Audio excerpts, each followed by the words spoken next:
welcome to another episode of Tactical Tuesday. This week we have some preliminary questions. We field questions from the crew that shows up. Then we have a little bit of news about what's going on with the ladder, game of the month, and other things of interest. Whether we have previous sessions, we have questions that pop up. We answer those questions, we go through it. And then we finish off our discussion on the two submitted logs, the other two submitted logs we didn't get to, of release from the East, scenario S6 from Starter Kit 1. We show from the 4 scenarios so far that there are very dynamic situations in every single scenario. The first 2 scenarios that you saw last week were same setup, different attack. Very important to be able to use the exact same defense and be able to manipulate it and bounce to where you need to go. Wherever he's attacking, you need to be able to react to it. And so therefore, something like that, when people say, hey, what's the best defense for this scenario? Well, that depends on what the attack is like. So every defense has a weakness, and therefore you just have to be able to be versatile enough to be able to bounce between the proper decision making that you'll have to do during the game. Dice will get in your way, but the decision making is 100% on you. This week's 2 scenarios are very dynamic. Very aggressive Russians. Very aggressive Russians. You don't see any reinforcement groups coming on here. Everybody comes on turn 1, and it looks grim from the get-go and puts a lot of pressure on the Germans. Very different feel from the other 2 scenarios. Very different setups as well for the defender. So I hope you guys enjoy this one. I thoroughly enjoyed it. There was a lot going on and a lot of great decision making. Again, doesn't matter whether you win or lose. If you are making the right decisions through your journey to the victory conditions, then you'll come out on top more often than not. The dice are not always going to be against you. And you see sometimes, hey, if some snake eyes, you don't want to roll snake eyes all the time. You'll see that. Anyway, let's get to the discussion, and thanks for watching Tactical Tuesday. First thing on the agenda, game of the month, the scenario 44, I think. Cross the border, I think it's the name of it. I was looking over the setup rules, and I posted a couple things in here in case you guys missed it. I'm just gonna say that it looks to me that the second group of Polish units are not hidden initially placed. I don't know if there's any clarification out there, but it looks to me, based upon my experience, I would not hit those second group of units. And yes, the card apparently may or may not have been updated. I'm not sure what the first edition or the first printing one looks like. I'm not sure if sometimes they don't actually change the scenarios. So, and a lot of times they don't even change the balance, but they have on a couple of them. But I've noticed on a lot of the Beyond Valor scenarios that are Ultimate Dogs that they re-released in Beyond Valor, it says revised. Yeah, it doesn't mean it's been reworked. It just probably just, you know, they probably just changed the number, you know, instead of the old scenario special, you know, ASL 5, it's now ASL 216 or something like that. I mean, so well, I think this one was reworked with the second edition of Expansion Pack 1. Do you know the changes? Because I have, well, so the first change is in the original scenario, the balance was to give 2 light machine guns to the turn 1 Slovakian order of battle. In the revised scenario, the 2 light machine guns are given in the order of battle, and the balance is now increased to game length to 5.5 turns. Okay. Okay. The Polish balance did not change, and the Polish order of battle did not change. Okay. But yeah, I played this one once, and we did not hit the green Polish units. Okay, cool. Cool. How did the scenario go in your one playing? Well, it was kind of a learning scenario. I was playing my brother, who's pretty new to vehicles, so I took the Polish and let him play around with the armored cars. The Polish won, but it was not terribly lopsided. I mean, okay, even with the new player, with a little, Yeah, I think with a little more experience, things could have gone a little differently. Good. That's good to hear. That's good to hear. Again, based upon, I think because it gives them that extra turn, um, it would essentially gives them one more prep fire phase. And what happens with a lot of new players, not just SK players, but all new players, they have a tendency to fire first and ask questions later. And essentially, in exit scenarios, what happens is you just run out of time, and so the guys are it's tracking or pacing oneself in a game can be very difficult, and that takes some pre-game setup. You know, instead of just sitting, oh, I gotta get off. Okay, I'll get off and fight, and oh shit, all of a sudden I need to go, 7 hexes when all I have is one unit that can only CX to 6 or 5 or something like that. So it has a tendency to be more difficult. And to be honest with you, a lot of exit games end earlier than later. So unless somebody's covering like an exit, something like that you pretty much know the game. It's either like, if all the guys are broken and you're like 4 hexes away, then it's over. You don't actually need to play last turn. So most exit games can end earlier, based upon how many VC they have. It's sort of like Monty's Gamble, right? Once the Axis loses 3 tanks, it's pretty much done, because they just don't have enough movement or points left over on the board to potentially get off within the short amount of time and not being exposed to some disastrous fire. So rub it in. No, I think everyone gets destroyed in that one, John. But and then just because we played the hip scenario before, that kind of kept me on alert for when I saw that one. It's like, oh, hip, that's kind of interesting. And then, I looked at the roar balance, because I kind of looked at the roar balance to make sure it's not too crazy. And it was like, 3-1 against. It's like, something they might be doing is hipping everything. And I can honestly see that occurring. That's just again, I don't even know if that's the way it's supposed to be or not. But if it's from MMP, most of the time it's pretty clear. And because they're separated, they don't have another hip with it. And then in the second section with like 3 or 4 squads that have to set up in buildings or wherever that to be, then I think that's the intention. Well, that's the way I would suggest people to play it. Otherwise, it's kind of, it can be very rough, because that first shot is huge, right? If you know where some guys are, you can dodge the bullet. You jump in terrain here instead of running out in the open or something like that. But if you don't know where they are, that's a whole part of your defense.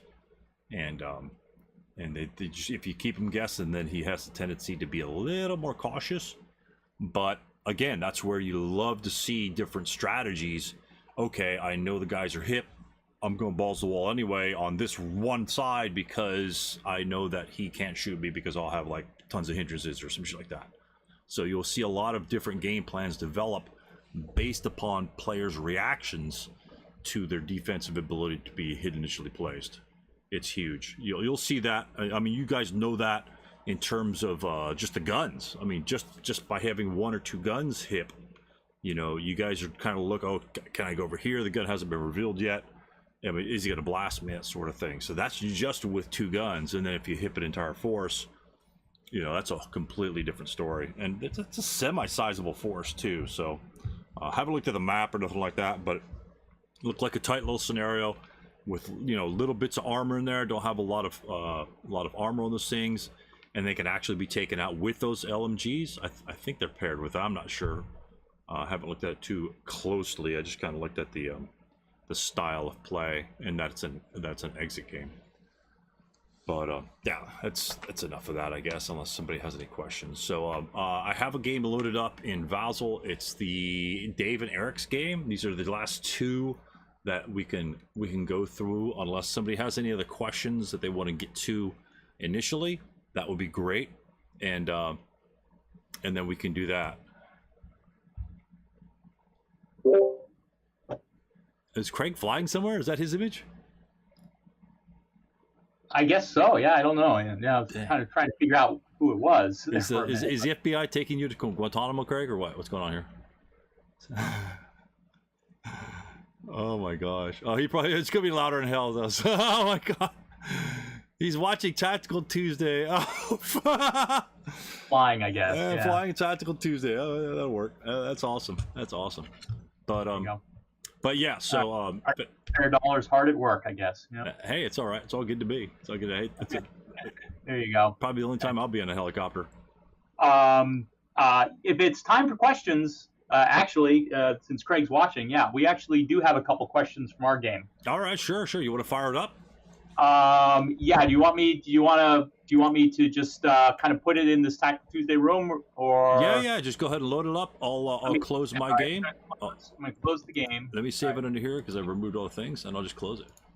All right. So I'm gonna go. Absolutely. Here we go. All right. So here we are. See. Next we are in S35. So this is let me just make sure. Oh my god. Yeah. Oof. Oh yeah. I thought I had the thought I had these open, but hold on a second. Let me just make sure. Half board stalker. 30 scenarios. It should be S35. Let me just make sure. Yes, it's 35. The Volga is reached. Okay, so this is War of the Rats on steroids, basically. Okay. Yeah, it's the same half map. Yeah. War of the Rats on steroids. You got Stugs. You got Stugs running around. You got a KV2 running around. The buried T-34 was just eliminated. It was in this hex right here. Right. So basically we're going full bore. So this is going to be, this is the start of 6. Victory conditions don't matter very much, but basically the Germans have to take all of the buildings, all the building hexes whose ID is greater than or equal to 8, basically, because the Volga is kind of assumed to be here, basically. Oh, so gotcha. Yeah, okay. Positions overlook the Volga. So I'm just going to kind of go through here because we had a couple questions while we were playing here. It'll take a little while because I think they were. First one comes up. Oof. Yeah. Yeah. All right. So here we go. So here's the first one. All right. So he starts off by sending his Stugs to basically, BBM freeze SK edition. Some units here. Oh, someone's ready. Yeah. So right now we're in this one, and this is going to be the important one. So he has gone in. The 10 that you see there rolled was he was trying to get a smoke discharger in the hex previous, Okay. which he failed to do. And now he's going into the building. The 9 that's rolled right here is a bog check, which he failed. Yes. So he is now bogged. Okay. So all right, so he's bogged, as you see. And then I'm going to go ahead and I'm going to fire the medium machine gun at the Stug. Okay, hoping I can get a rear shot on him. Hoping I can hit him in the rear. So we figured it out to be 10 plus 6. Not going to quite go through. It's probably because he's in motion. It's plus 2. Plus 3 for being in a stone building, plus Right. 1 for a small size. Okay, Right. so it's 6. Okay. Base is a 10. And in a very unusual turn of events for me, okay, I roll snake eyes. Right. So the question was, in SK, can a machine gun score a critical hit? Good question. Yes. We know what the answer is in ASL, but in SK, No, because ASL specifically says MGs can't score critical hits. right? Okay, So- but of course, in SK, it's not nearly as obvious. Right. The only thing we could come up with, all right, I think the only thing we came up here is it says an original. All right, so we're now looking at 6.1. And it says an original die roll of 2 that secures a hit for a LATW Right. or for a gun main armament on the area vehicle target type is a critical hit. Right. And MG is neither an LATW nor a gun main armament. Correct. Okay, so I just kind of wanted to bring this out for people, just because, I mean, it's not that it's going to happen terribly often, but we decided it was not, that the machine gun could not score a critical hit. But God, it would have been nice if they just put in the MG section. By the way, because if you look at in the MG section, like a non-vehicular MG can attack an AFV's ordnance using the AP to kill table after securing a hit on the BTT. Such an attack must be made within normal range of an MG without any form of halved FP penalty. Period. Next sentence. MGs cannot score critical hits. Right. MMP has a tendency to do that very often.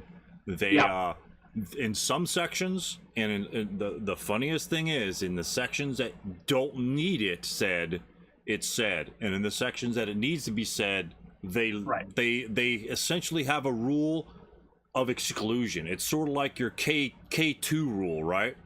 Yeah. It says, if you have a casualty reduction result, then after you apply the K, then any just reduced multi-man counter has to take the 2-level morale check. And it excludes the single man counter, and single man counter are exempt. So it's you have to read it, and kind of have to read it backwards. And and the funny thing is, I'm not sure who writes all these rules. Obviously one person doesn't write all the rules, but sometimes, they always say, they want to make it brevity and make sure it's like to the point and things like that. But you know what? MG or NA or MJ do not crit. I mean, how much text does that take? How many extra pages do you have to put in your rule book for that? I mean, you put in which two-hit chart were you using? Because on mine it's got an annotation that says MGCH is NA. Oh, which one are you looking at? Oh, that's good question. This is Neil Euland's chart. It might be the SK one. Two-hit German. Right. Yeah, it's German. But it says all MG, and then it's got a little. It looks like I think it's an omega sign, and it says MGCH is NA. Yeah, let's take a look at the official chart. Let's take a look. It's on the SK3 chart under the AP to kill table. Under the table. All right. AP to kill table. It says to kill numbers, modifiers. It's a little box under the APCR to kill table. A little box under the. You're looking at the SK3 chart? Yep. I'm looking at the one that's in Vassal, and I'm not sure. Well, yeah, but no, I just said I think it's good to look at the official one.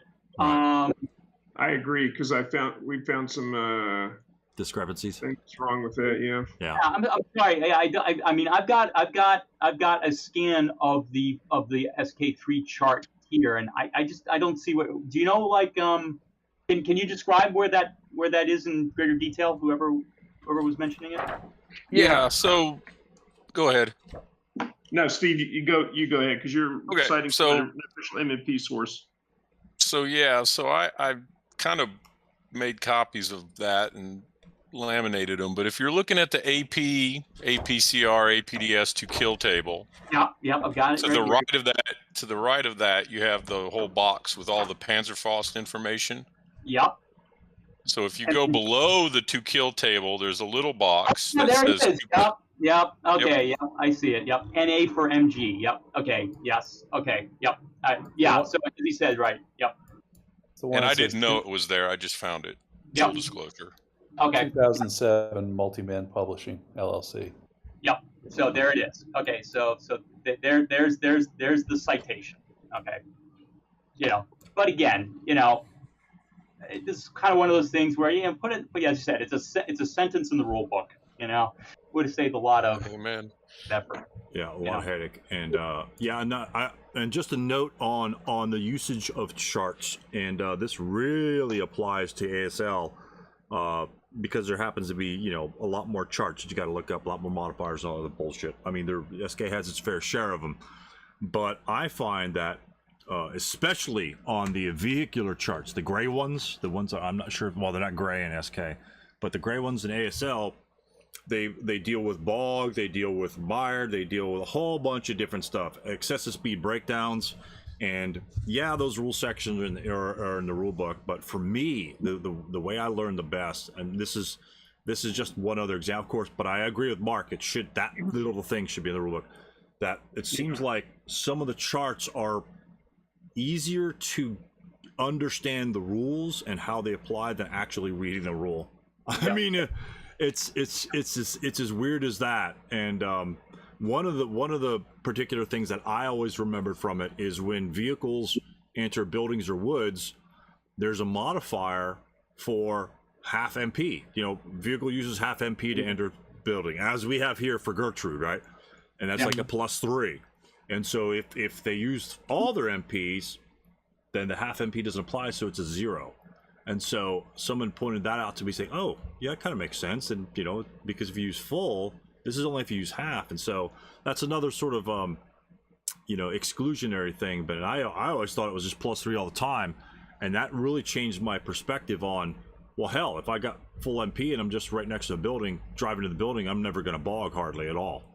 You know, I'm just plow right into that sort of thing. You know, and because that +3 modifier is a bear, as we know from this example here, a simple 9, and you're going to be bogged in that hex.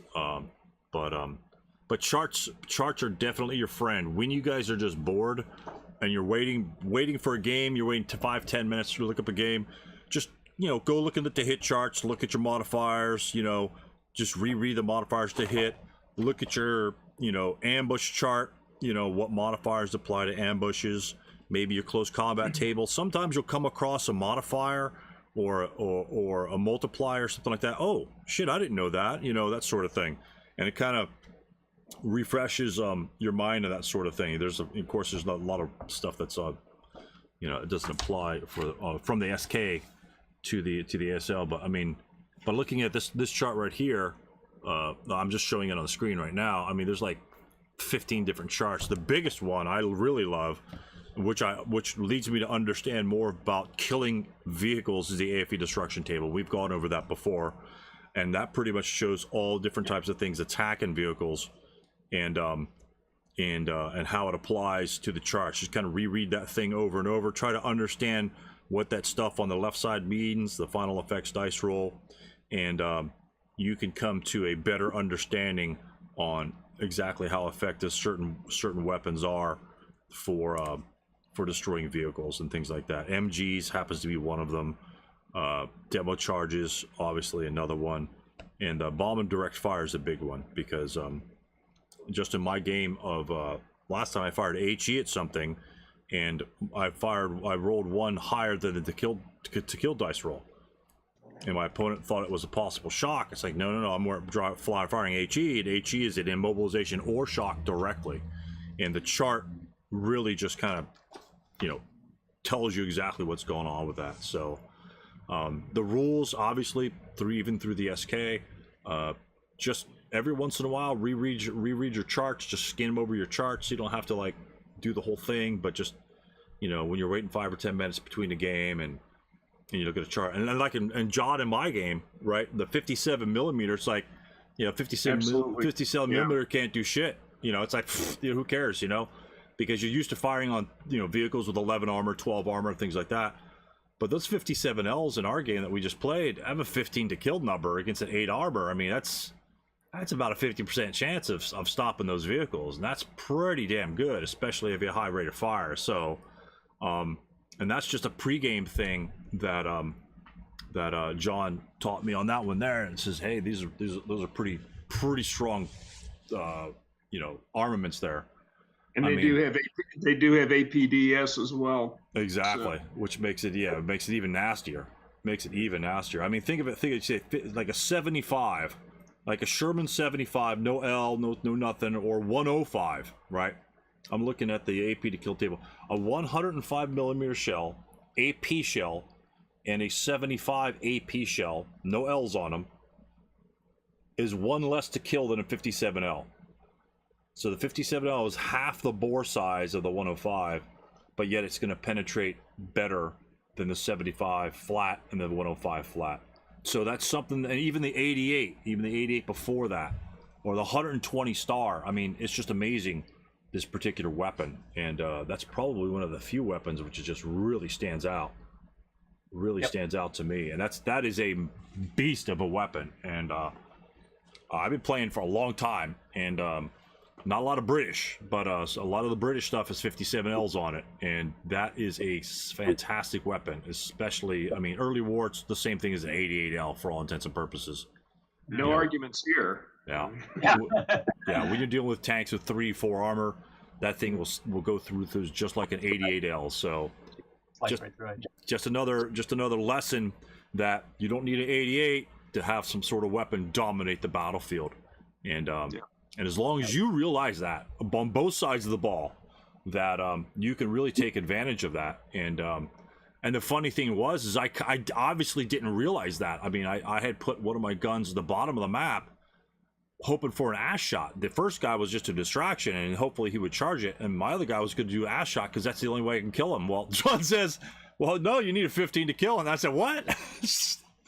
What do you mean I need a 15 to kill?" And so, I mean, I failed at prepping for that to kill thing. I was hoping for, you know, that side or butt shot, which I technically didn't even need. So, but it worked out fine because I stumbled right directly into your trap. I couldn't have been more perfectly aligned for both of those guns if I'd tried. Yeah, that was pretty Hollywoodish though. That's why my sons just saw Fury, so it was just they were surrounding that Tiger tank and took it out. But yeah, it's a very Hollywoodish that. But man, you guys are running all around. But like I said, it's just another thing. Is just one more thing to do other than to read the rule book, other than obviously participate in Tactical Tuesday, is just your charts, because your charts can sometimes bring clarity where there isn't any anywhere else.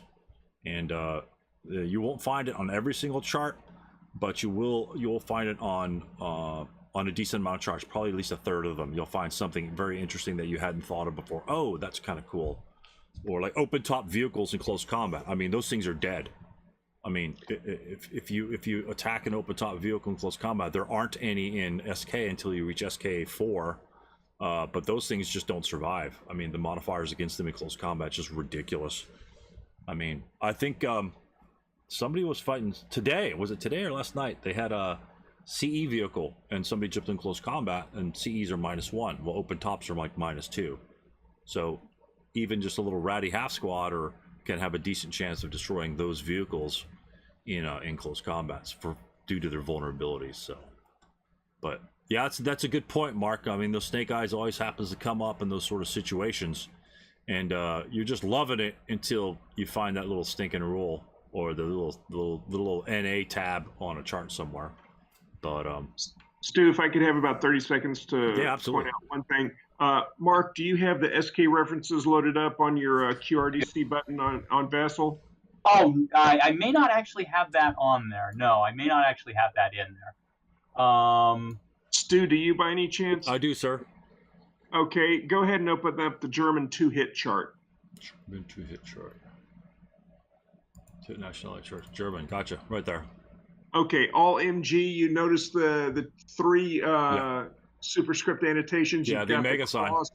Circle A and the mega sign. Yep. Mega, and he's moved it. Neil has reformatted this thing a little bit. Yep. And you can see down there says MG is CH on NA. Yeah. Yeah. Now, there's one other thing I wanted to point out. You go down there to where you see the copyright sign. C in circle, British 40L is AP only and uses the 2 nil 4 FP column. Right. That's wrong. That should only apply to the British 2-pounder, not the 40 millimeter Bofors. Okay. Oh, right. It's, because Cesar and I, we found that out, and we went back to the ASLSK 2. Their ordnance notes, right? And it actually shows the appropriate HE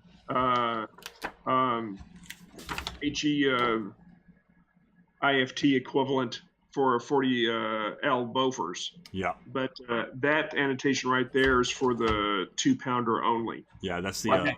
AP Let- only. The AP only, right? Yeah. Let Neil know about it. Obviously, he can fix it. Yeah. So, Yeah, interesting. Very interesting.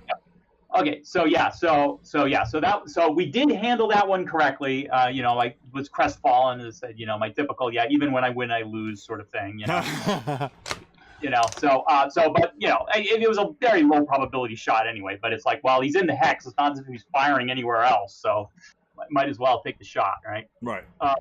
But of course, it did mean I did keep rate, so I could fire at it again if I wanted to, but that's okay. But the next example is coming up later. Okay. So we basically go through most of his movement phase, as you say. He is executing his plan to try to stranglehold the last building, but it does. But I get a couple of.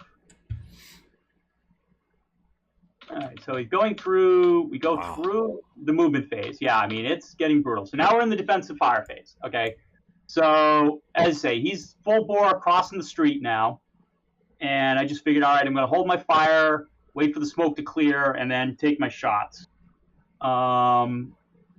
So most of these is not that important. I tried the sniper here. Of course, my sniper's been ineffective all game, so the sniper. There's a SSR for the sniper in the scenario. So for those who hear the word sniper and don't know what it means, just look at the card. All right, so we continue.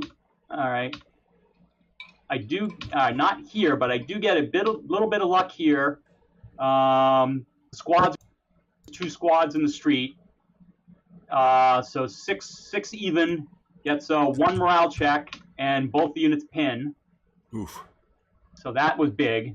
But now we turn to the big shot of the game. Okay, so as you notice, there's an infantry gun about ready to be overrun. Yeah. And so we go around, and all right, we got one more shot. No, all right, it looks like, this is going to be it. So the infantry gun has to make 2 turns, so it's +8. Ooh. Yeah, so it's +8. It's in a building. It's Stalingrad. There's really no other place to put it. So it's +8. Takes a shot, 10-2. Basically, just hoping for rate. Just hoping to roll a 1 on the colored dice so you can fire again. Of course, it doesn't happen. So now the question is, all right. So then I turn around and all right, the squad up there fires. That's that intermediate shot. Now I mark both of these as final fires. So now the question is does the gun get an intensive fire shot? Now again, in ASL, the answer is no. What phase is this? This is the defensive fire phase. Right. The defensive fire phase. I'd like to say it's exactly the same way. But as we were reading through the rules, we didn't come up with anything that seemed to exactly spell that out. Because in the ASL rulebook, we'll start there. So. Well, where's the intensive fire in the SK rulebook? Is it 6 something? Is it an ordnance?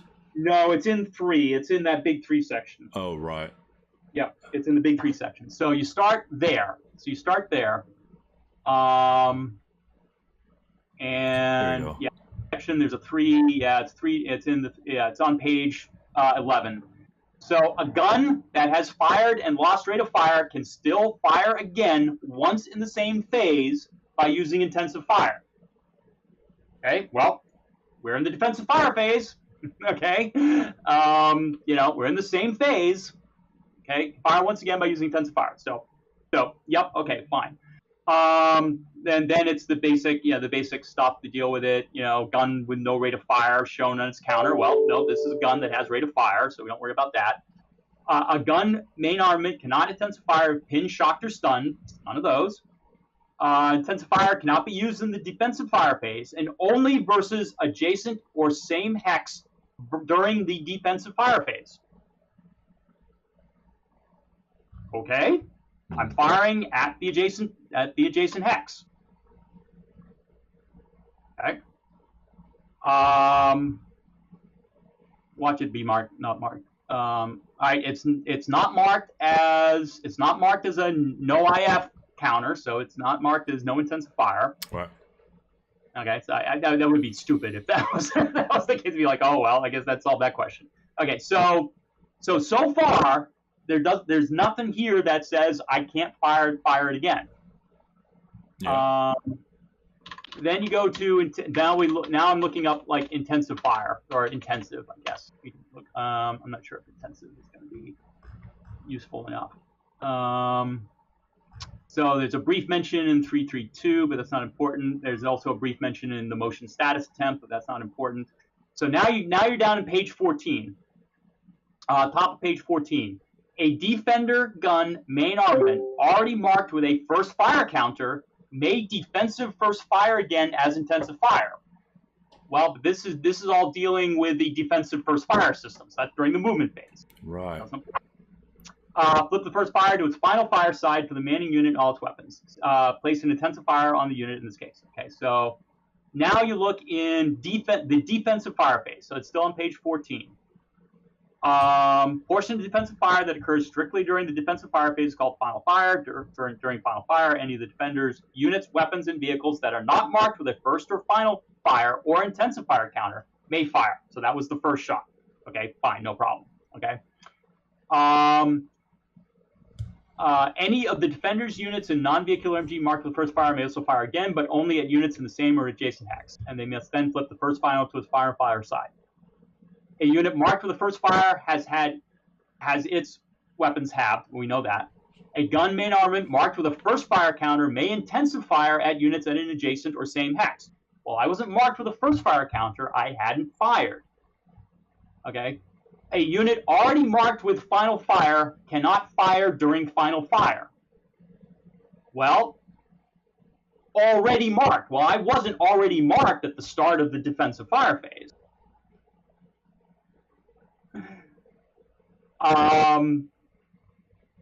So that was it. We couldn't find anything that specifically said. Yeah. You know, it's I think it's doing the same sort of thing that ASL kind of does, and I would definitely say that you cannot fire. Simply from that last statement, it says a unit already marked with a final fire cannot fire during the final fire. Well, that doesn't apply, right?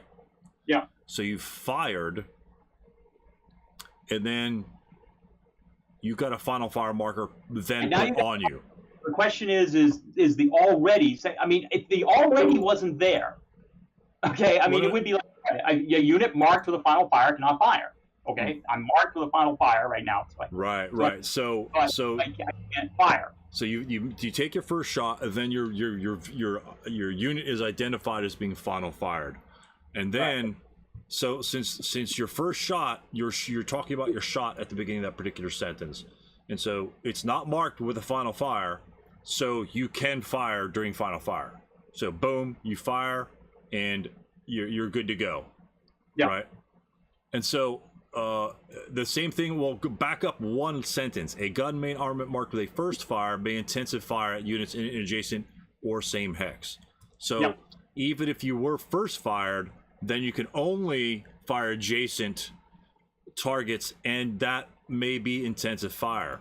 Right. A unit already marked with it's because it's talking about intensive firing the weapon at that point. The context is intensive firing, because it's right after that. So you weren't marked with the final fire, obviously, with your first shot, because you always get your first shot. But now that you are marked with the final fire, you cannot fire again unless you got your rate of fire.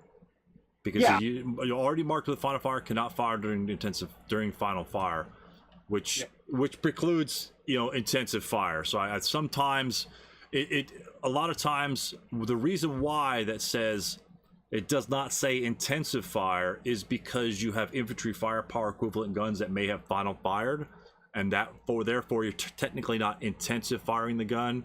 You're subsequent first firing the gun. And so therefore those are different rules apply.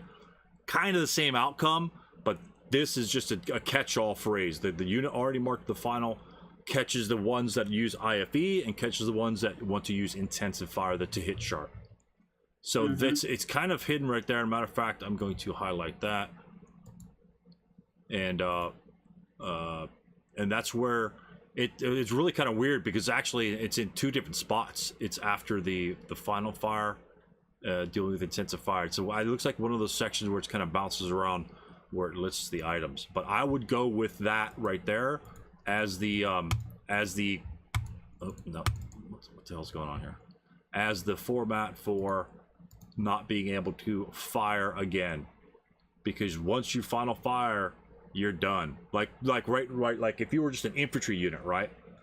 And if let's say you were just in the infantry unit and you held off your fire until they're adjacent, and as soon as you fire, you're marked to the final fire. Well, you can't subsequent first fire, which is kind of what intensive fire is, right? It kind of what intensive fire is, and so that's it. Kind of falls back on that concept of just fire mechanics, and that fire mechanic concept kind of applies to everything else, unless there's something specifically otherwise. That's where I would kind of look for that backbone of that particular rule section in terms of intensive firing. Yeah. I mean, as I said, I mean, it's kind of interesting that it's just kind of the English in the sense that I just kind of looked at, I guess I seized on the already. No, I hear you. And it's like, well, why put that word in there? Okay. Right. A unit marked with a final fire. Exactly. Not fire during final fire. That would have solved the problem. Yeah. You know? Already is. I'm not sure why you would need an already. Right. Because you can't fire if you're already final fired. Right. So those were just kind of it. And unfortunately, this one, I think we convinced ourselves that I could fire again, which would be disastrous for Craig.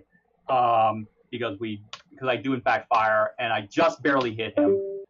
And I just hit him, get a nice roll, and the infantry squad breaks. So now he's got no infantry that can charge the gun. Right. Oh, because everything's pinned and no CC and stuff like that. Broken next to the gun now, so just managed to get it. So now he basically has to back up and try again. So otherwise he would have been able to, the 10-2.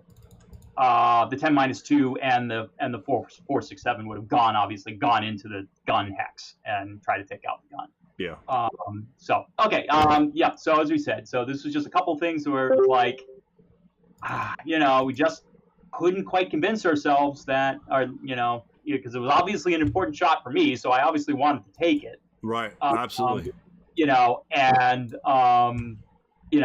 we just couldn't kind of come up with the verbiage that kind of convinced us that you couldn't, although we were fairly aware that in ASL, you can't. But again, the verbiage is different in ASL, and it's much more precise, and it leaves it very clear that you really can't do it, because once, as you said, because you're marked with a final fire marker as soon as you fire, as soon as that first shot fired, and it's like, well, the rule specifically says you can't fire. You can only fire again if you mark first fire, which you're not. Right. And that's the subtlety of it there. And these are extremely, very important and valuable points that you bring up. Hell, this is in the same damn turn. And and one, obviously, the critical hit. A lot of guys, it only takes them a couple times. Most people don't usually use the machine guns firing on the hit chart, but sometimes they will. Again, armored cars. This will be a good point where some guys rolling snake eyes against those armored cars in the upcoming scenario might want to think they'll get a critical hit. And again, that reiterates the charts. And this one here with the infantry gun, think of I always, when I have a rule in my head, and I can't find what the rule is supposed to say, and this is a prime example of where do I have to find the rule. That thing is stuck in a paragraph. That is the deep end of the side shot of a defensive fire phase portion there. It's just literally in the middle of that paragraph, and so it's not easy to find, especially by the time you're that far into the defensive fire phase. You're probably falling asleep anyway reading that paragraph, to be honest. By being an important concept. But in terms of game sense, this is obviously the rules are the rules, but because he can't enter your location, and this is just kind of philosophically thinking here, because he can't physically enter your location in the movement phase, right? Yep. Because you have the ability to change in the movement phase and fire on him, and therefore you can have a first fire marker on you, and then you can see that's the key. That's the key to the situation here is you are now committing yourself to sucking up all those modifiers in that first shot on the right hand side, right? Yep. Instead of defending against potential guys on the left hand side. And that actually that brings up a brilliant point for guys in guns, because I am one not to put my guns in buildings if I can avoid it. And but this is a perfect strategic example of why you want to fire your gun in that direction. Let's say the 10-2, let's say that's his 6th movement factor, right? For whatever reason. Well, he can't enter this hex, right? Yep. So the only thing he could do is enter that hex or this hex. So if you were to swivel your gun in such a position that you can cover all of his moves, then obviously you do exactly what you did. You swivel the gun, you're not going to hit shit, right? And then you're leaving yourself available for that intensive fire shot. And So as I was, I mean, it's just thinking about it again. I mean, probably, as I said, the 10-2 declared an assault movement. Okay, so this is the last unit to move. Oh, okay, wow. And so what I probably should have done is say, okay, that's the moment during his movement phase. Right. Turn the gun, fire. I'd be marked with a first fire counter. Right. Then in the defensive final fire phase, now I'm marked with a first fire counter. Then I could take that one final shot. Right. And fire on the stack. And that would have been the right way to do it. Right. And that's huge. And that goes into, wow, this is a really, really, really good topic. That also goes into the concept of order of movement, right? You notice that Mark didn't change his gun until after all the guys had moved. But knowing that if he wants to intensive fire, he may need to have to move it in the movement phase. And at that point, you might want to bait him out with some of the 4.67s, a 2.47, this, that, and the other, you know, to maybe make him swivel that gun to a covered arc where he doesn't want it to be, and then your 10-2 can do his number. But strategically or numerically or mathematically, think of what that shot gives you in the first fire phase when you guys commit that shot early, which is a big decision for you guys to do, and it's, you know, you're always gripping it. If Mark had committed that shot early on that 10-2, what is he? Can he even hit him? He's like snake eyes to hit him, or something. Not even that. He's a +8, so point blank range, open ground. Well, be -1 for moving to the open ground. So technically, I would need a 3. Yeah. So he's most likely not going to hit him, but he will place the acquisition marker on him. So he's marked with a first fire marker. Let me get that bad boy out here. So he, in the movement phase, he fires, and he doesn't fire at anybody else because he's assault moving, right? Even if this were the very last move of the movement phase, Mark wants to swivel his gun that way, blast him. Don't intensive fire. Well, yeah, you can't. First of all, you can't intensive fire because you only expended one movement factor there. So you can't intensive fire anyway. But now that he's in the final fire, or the defensive fire phase, he is then exactly where Mark read the rules, where you are marked with a first fire, you may intensive fire at adjacent hex. And this is exactly the situation what we have as described in the rules that we just highlighted in that right hand column. He is marked with the first fire, he may intensive fire, and we have that acquisition. So now the intensive fire is kind of shaved off a little bit. We only have a +1 to hit this guy. Yeah, right. Now, not only do we have the acquisition, but the +8 is now gone. Yeah, the +8's gone. We got point blank, which is going to make it a 10 base to hit. Intensive fire will make it an 8. With an acquisition, makes it a 9. What do we need to crit this guy, guys? You need a 4. You need like a 4, and that guy blows up.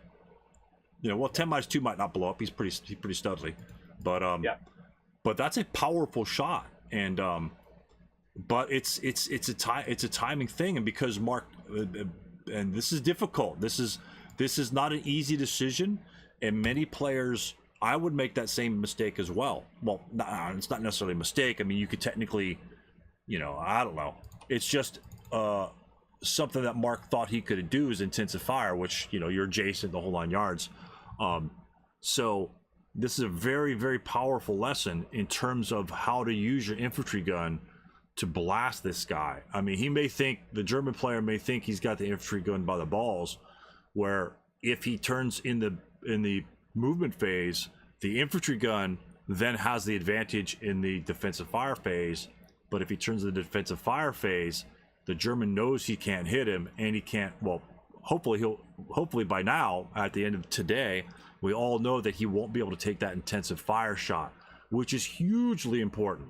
Hugely important, especially in this situation here, where, you know, down to the last turn, you got a victory building, you got Germans all around, you got tanks, you got 10-2s jumping on you, and your infantry gun's going to be jumped into close combat. You know, it could literally make or break a game. Can literally make or break a game for you in this aspect. And very, very powerful question that you have there on both ends. One's a chart, one's a respect your chart, check out your charts, and as Steve and John pointed out, it's kind of written in a couple spots. You know, absolutely fantastic to be able to find that. It would have taken me like an hour to find it. I know you guys are much more adept at finding things than I am. And but this infantry gun is very powerful because a lot of guys don't know how to use the guns properly. You know, you got, you know, if it, like it's got special rules. If you don't have rate of fire, if you turn it, you're marked with an intensive fire marker. All these little secondary rules, I can tell you a lot of ASLers don't bother to use. Anytime, that's another reason why, that if you're stuck in a building and you're changing cover arc, you got no rate of fire and things like that, you are going to be in big trouble if you don't have that turret. You know, which makes those 40mm buffers in the one scenario very powerful, and the second scenario that was played with the 105s and 155s, those do not have any turreted rings around them, so those guns are going to be subject to much more restrictive attacks. Well, the 105s, I think, have a 1 rate of fire, so they're not quite as restricted. Right. But the 155 is, 155, it has no rate of fire, so it's pretty much shooting one direction, which, you know, gleefully is kind of what happens in real life. You know, these 4 or 5 or 10 guys are going to be spinning that thing around like on the top. Right. You know? Yeah. And so it's wonderfully represented abstractly in that sort of application. It's not easily conveyed. That information is not easily conveyed, and I always try to go back and read those rules about how guns are used. It's very difficult. And once you reach situations like this, where you have these things occurring, that's when you actually start learning the rules, is when you start putting them into play, and you have questions like this. Yep. And absolutely fantastic question. Absolutely fantastic question. Wow. All right, so there we go. So that was it. So we can go on to our regularly scheduled program. Wow, I don't think I could. I don't think I could beat. I don't think I could beat these examples in terms of importance. Yeah. But this is fantastic. Yep. So there we go. So all right. So I guess we'll. So thank you one and all for your help with this, and we will move on to back to SK6. Okay. Let me load that bad boy up again. CTT David Eric. All right. Let me zoom out a little bit. Okay, I have it loaded. If you guys want to sync with me, you by all means.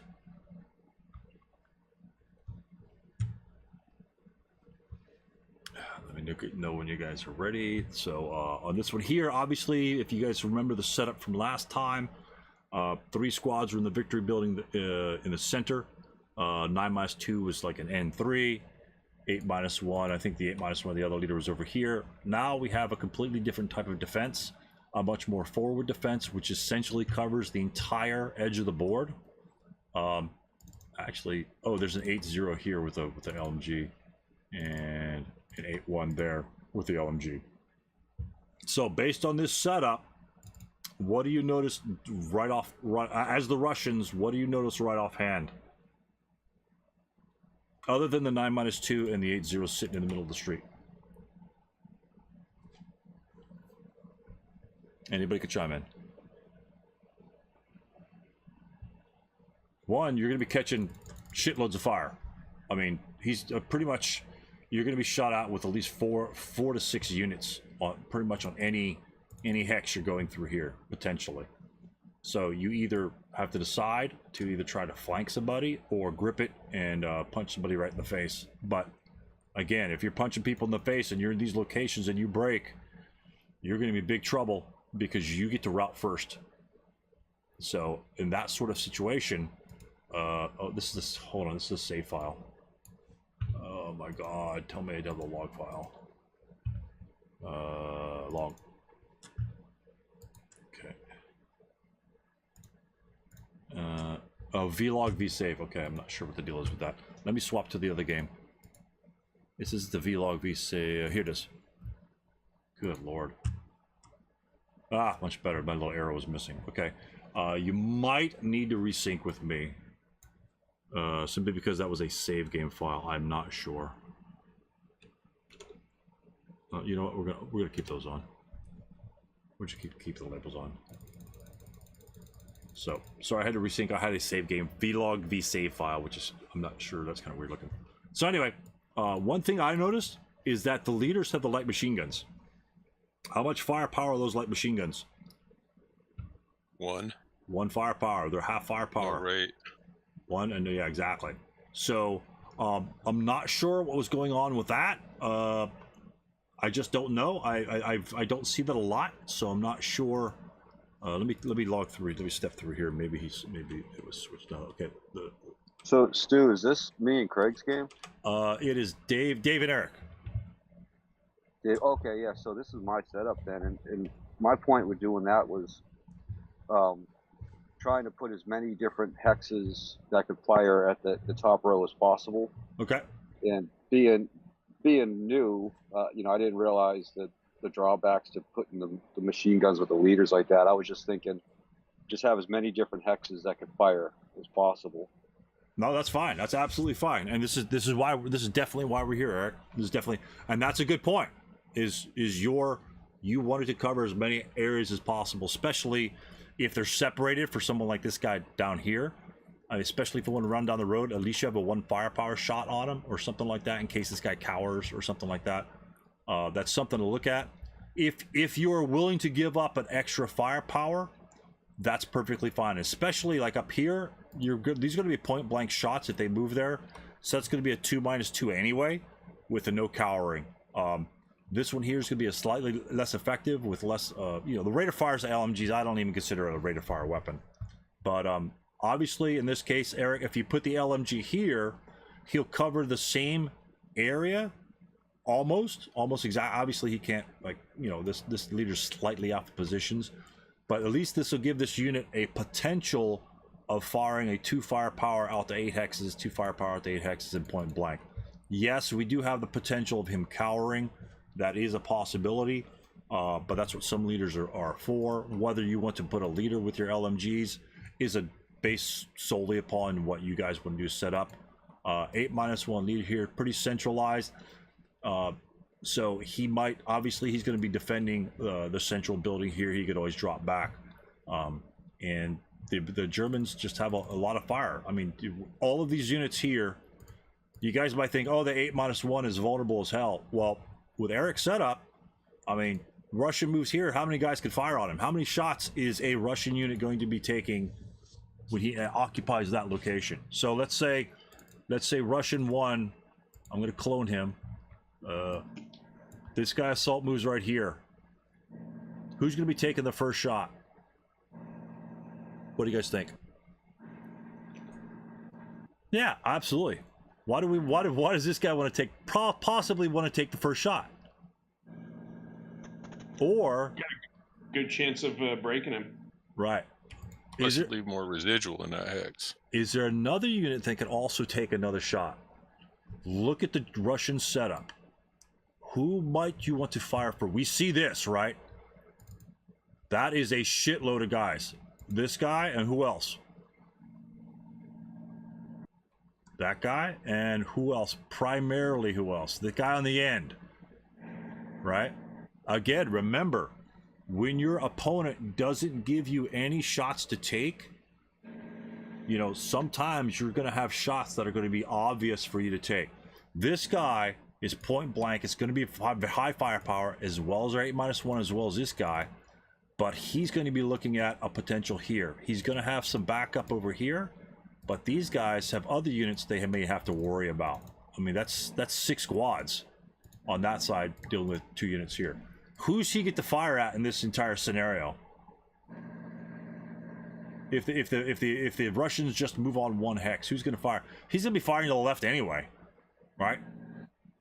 7, 8, and that is 8 hex range to there. And John, if you could mute, I'm getting a little bit of feedback from you. Yeah, I think there's a fan. I think it's like a fan like mine. So we've got a, this guy get two things. He could fire a 2-2, which would leave 1 residual. Not bad. I mean, these are 8 morale units. Actually, looks like there's, this is a clone guy. So hey, there's 4 guys in there. No, it's not the case. He does have a demo charge. He looks like he's ready to use, and he simply won't have any other targets other than this guy or these hexes here. And so, for me, I'd want to fire these outside units first, because it's unlikely that these guys are going to not move on there and come this way. And even if they do, you get a subsequent fire shot, which are almost going to be point blank anyway. So it's going to be a 4-2. That way, if this guy breaks or doesn't break, then you can make your subsequent decision. Okay, now do I want to fire this guy or do I want to fire somebody else? Again, you've got lots of other guys coming on. Yes, if you fire there, you can leave lots of residual firepower. Where are the rest of the guys going? The demo charge is essentially what we're looking at. Where's the demo charge going to go? Most likely he's going to go to one of the wooded buildings. But that will dissuade him from going there. And then we could subsequent first fire here at a 4 even, you know, or 4+1 if we assault move.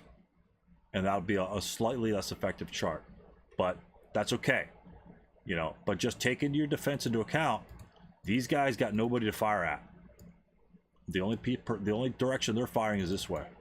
This guy here, you know, based upon what these guys do, maybe these guys just advance on. You know, who knows? Maybe these guys come on first and are just giving him great opportunity, because all these guys miss, and now this guy's in big trouble. He doesn't want that center guy to be eliminated. He might take a shot over here. You never know. I mean, you just never know in this game. So, yeah, just look at your targets of opportunity and see which one of your units has the obvious shot. Again, this guy's got about 12 shots that he's going to be taking. This guy is only going to be firing to the left, and that's the only way these guys are looking. So let's just see what's going on with the rest of this. There we go. Perfect. So he does fire. Oh, the guy on the right-hand side fires. These are good 2 residual, and he breaks him, and he just fires. Perfect selection by Eric here.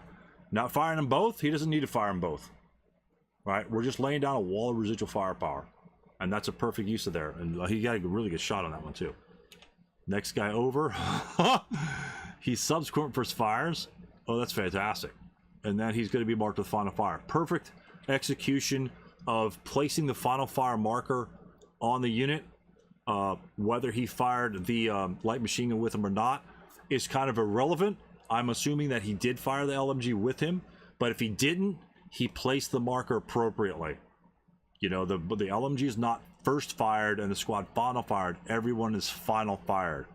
And if Eric's new, this is perfect. If you guys can get down your final fire, your defensive fire markers, and how to use them, as we covered before, that's half the game. So he knows that those guys were final fired. So perfect opportunity in that. And again, Stu? Yep. So I'm sorry, I missed that a little bit. So now, even though this is my game, yeah, absolutely. that might have been help from Dave on that one. But I fired the machine gun. The machine gun is first fire, right? Over here? Squad. No. I'm saying with this counter placement, right? I fire the machine gun, so the machine gun only is first fired. Now I fire the squad.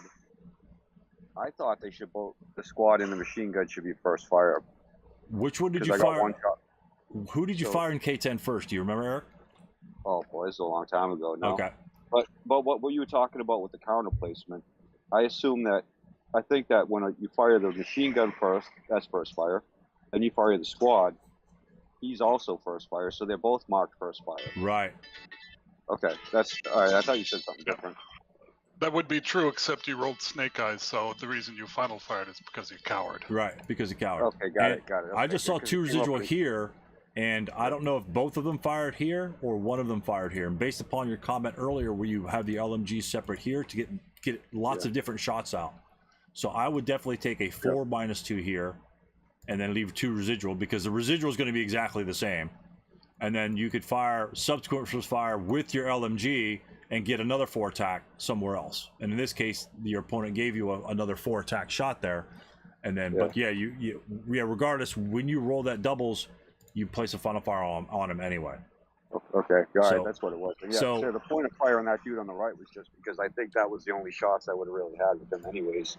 And I could use the other guys towards the center of the board for everybody else. Right. So, from what I know, let's assume that you first fired in this guy over here, and then you fired both of them, the squad and the LMG on this unit.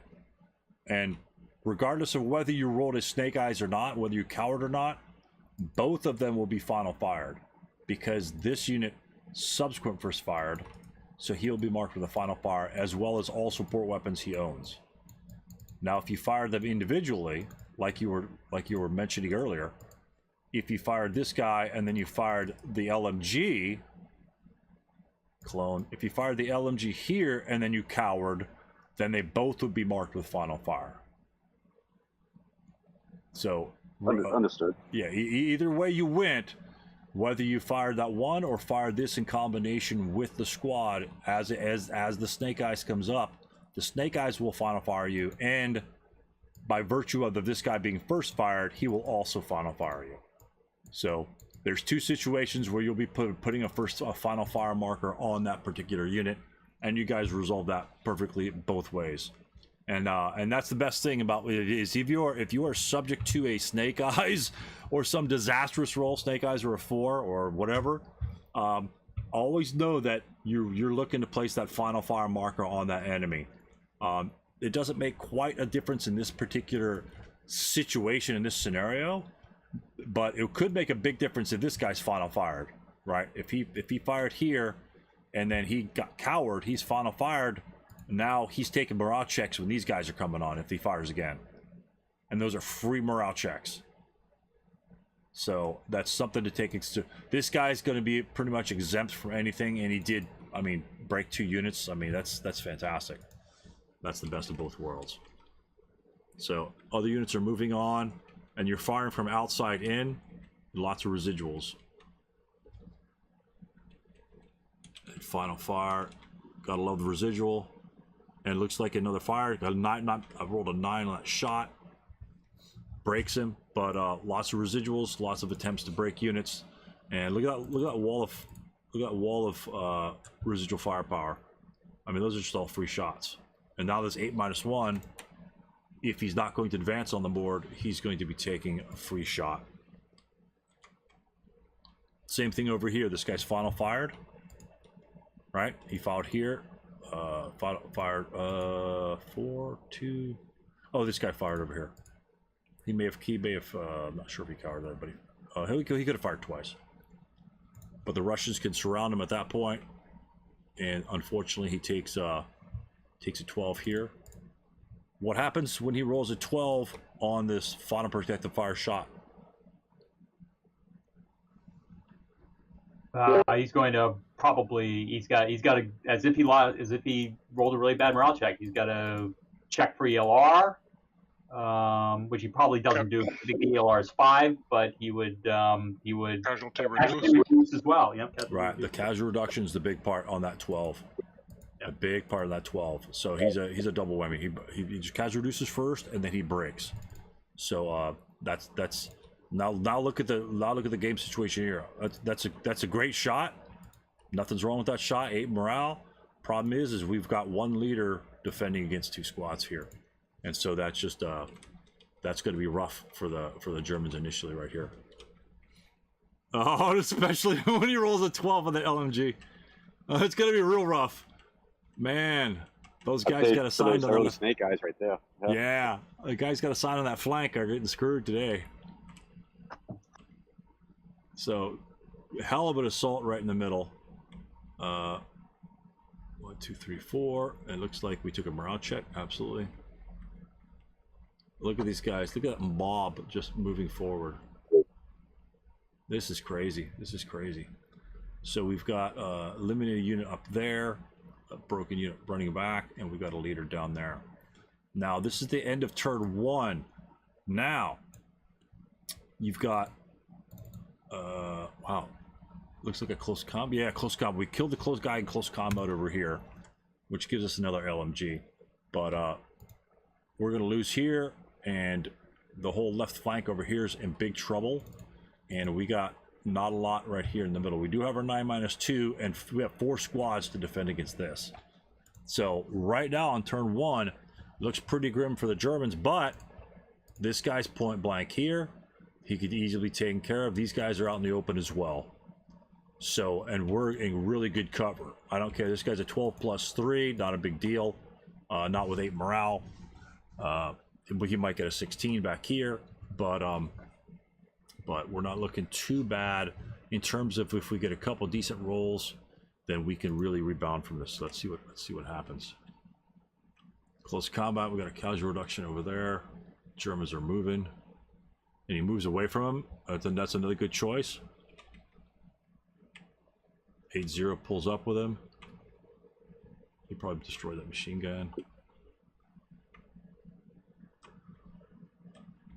So we just have to give him that one building. We've got nothing else we could really do. Put down tons of residual. We got more broken units. This is awesome. More broken units here and a broken unit here. So now the Russians in the center, after looking pretty, he literally has 2 good order units in this area. In this mess of bodies, he has 2 good order units. And the Germans have 1, 2, looks like a half squad, 3, 4. The German have 5 squads here to the Russians 2. And of course, we know what's happening on the left-hand side. Is that a big problem? Is the left-hand side a big problem? I don't think so. I mean, he's just going to lose this building anyway. So this building's got really solid defense against this. So defensively, if we can keep these guys kind of like on their heels, not necessarily eliminate them all, but on their heels to make them almost an inconsequential attack force, you know, setting units up in this area here can pretty much cover the approach to the other victory building if the Russians aren't going to just slaughter these guys here in the middle. So this right now is a tough decision for the Germans. We've got some units that are kind of floating out here. You know, this is, you know, we got potential here. They got a broken unit here. He's got 3 squads on this side, and this guy breaks here. He's got 1 squad here. Look at the situation here. On face value, you think the Germans are completely lost scenario already, but 1-to-1, 1-to-1. These guys 2 squads here. This guy by himself can easily manage this guy's movement over here. So even though that first turn looked pretty brutal, I think both sides took it pretty bad, and it's teetering on the edge for both sides right now. We got a good close combat. Close combats are very tough. We got a melee. Okay, those guys are at least alive for now. So the best thing that this melee does is what? For the Russians. Again, the melee's dangerous, right? But what's the best thing this melee? Pins the firepower from the squad. Right. So what does that allow us to do? Move around them.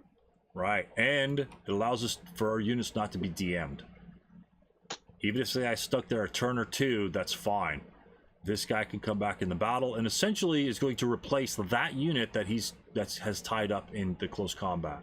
This guy's a little bit far away from the fight. This guy is right in the thick of it. If this guy remains DM'd, he's essentially the same as this guy. He's just out of the fight. And the same thing over here. He ties up shots. Is this guy going to fire on this guy to DM him? You know, move close to him? I don't know. He's got a big fat MMG right there with a 4.58 that says go ahead and take that shot. We're just going to exchange broken units.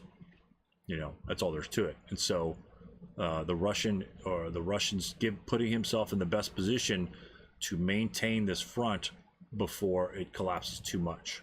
Because we only have one squad right here, and there's a lot of German units right in front of them with that -2 leader.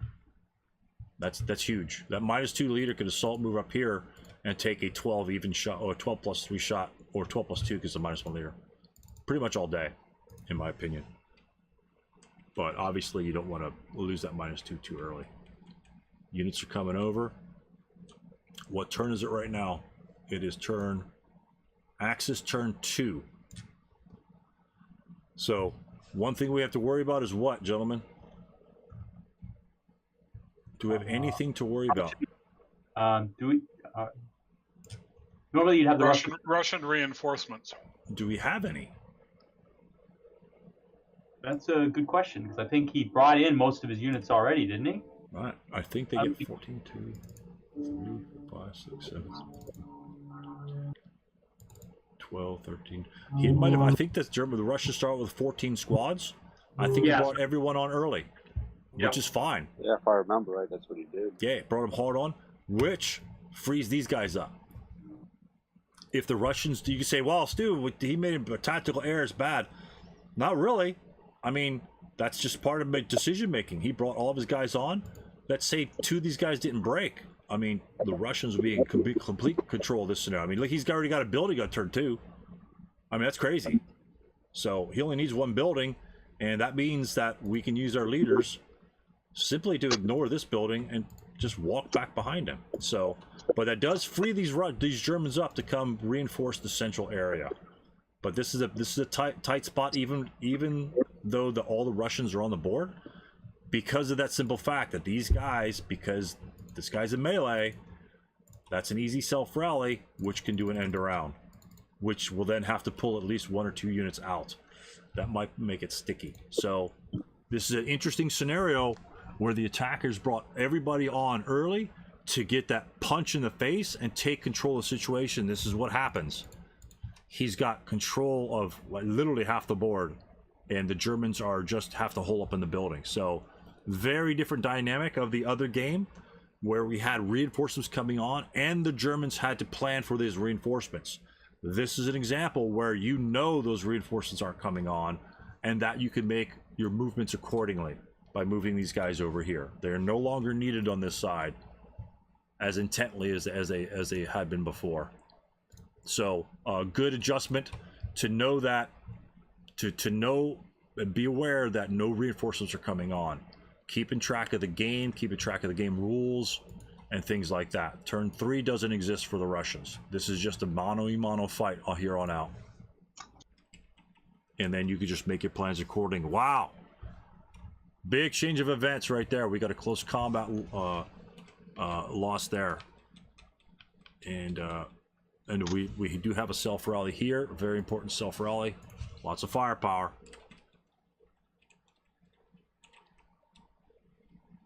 And good idea. Throwing the leader in the back to rally those units because we need bodies. And the Germans could counterattack, but they're looking at a lot of firepower. I'm not sure that the Germans can afford to lose too many guys early. So, again, if you want to counterattack, you could try that. But it's based upon the risk involved. And that medium machine gun is covering one of those hexes that you're probably going to have to be moving into anyway. So, good movement for the machine gun. Covering all bases, covering the moves over here, and covering defending. That actually might be an LOS as well. That probably is. Oh yeah, it's guaranteed. Both these hexes are defended by the medium machine guns. So 8-1, free and clear, move in the back. He's should be relatively protected. Leader runs across street, tries to get that guy going. He's DM'd. We really don't care because we can route with him. The leader can come back across the street and not necessarily be interdicted. I'm not sure that he can be here. No, he'd be DM'd. Okay. And here's our 458 squeaking around the bottom. Now the German has to react. And the Russian just goes in, baby.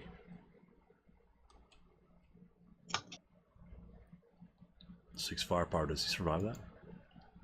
Oh, he sure does. 6 firepower. All right, he took a 12 shot, so it means these guys probably had to hold off a little bit. He's probably got 12 here, and this thing probably fired right there.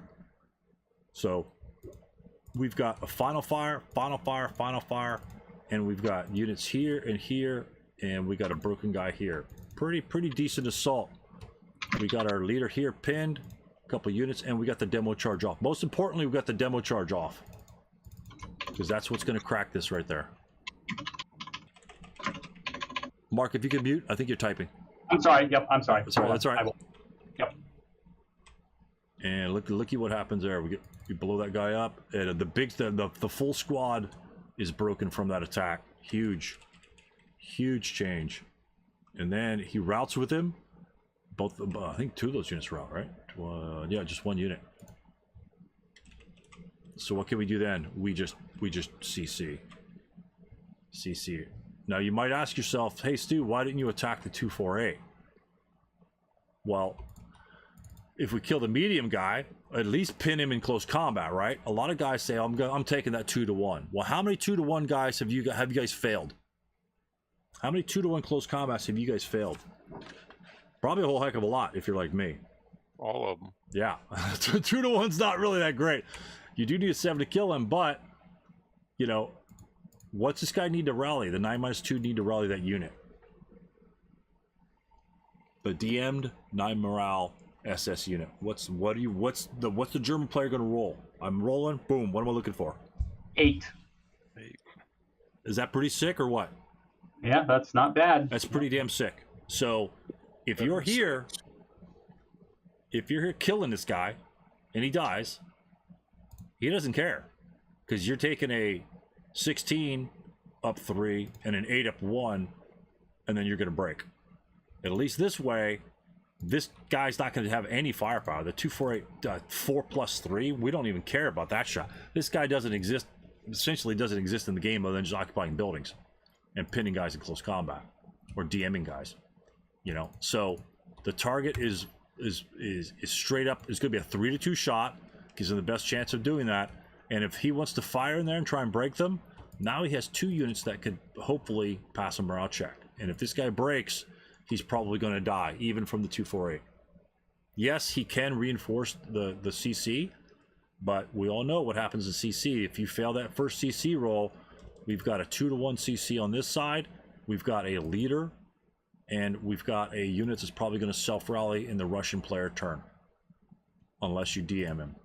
So his counterattack is still solid strong if you jump that guy in close combat.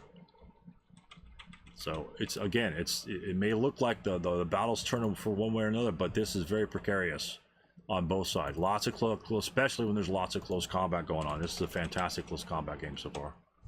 Just fantastic. And we have both close combat rolls at 11. Eric rolls at 8, and Dave rolls at 11. So that's a melee there. It's okay. That's what we're looking for. Now we got these guys here. He rallied a 10. Look at that. That guy did not rally, which gives us, which makes him rout. Interestingly enough, makes him rout because he failed.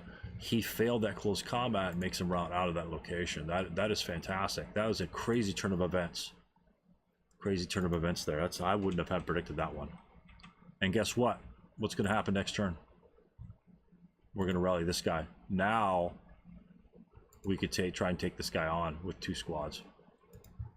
So this is a crazy game. Wow.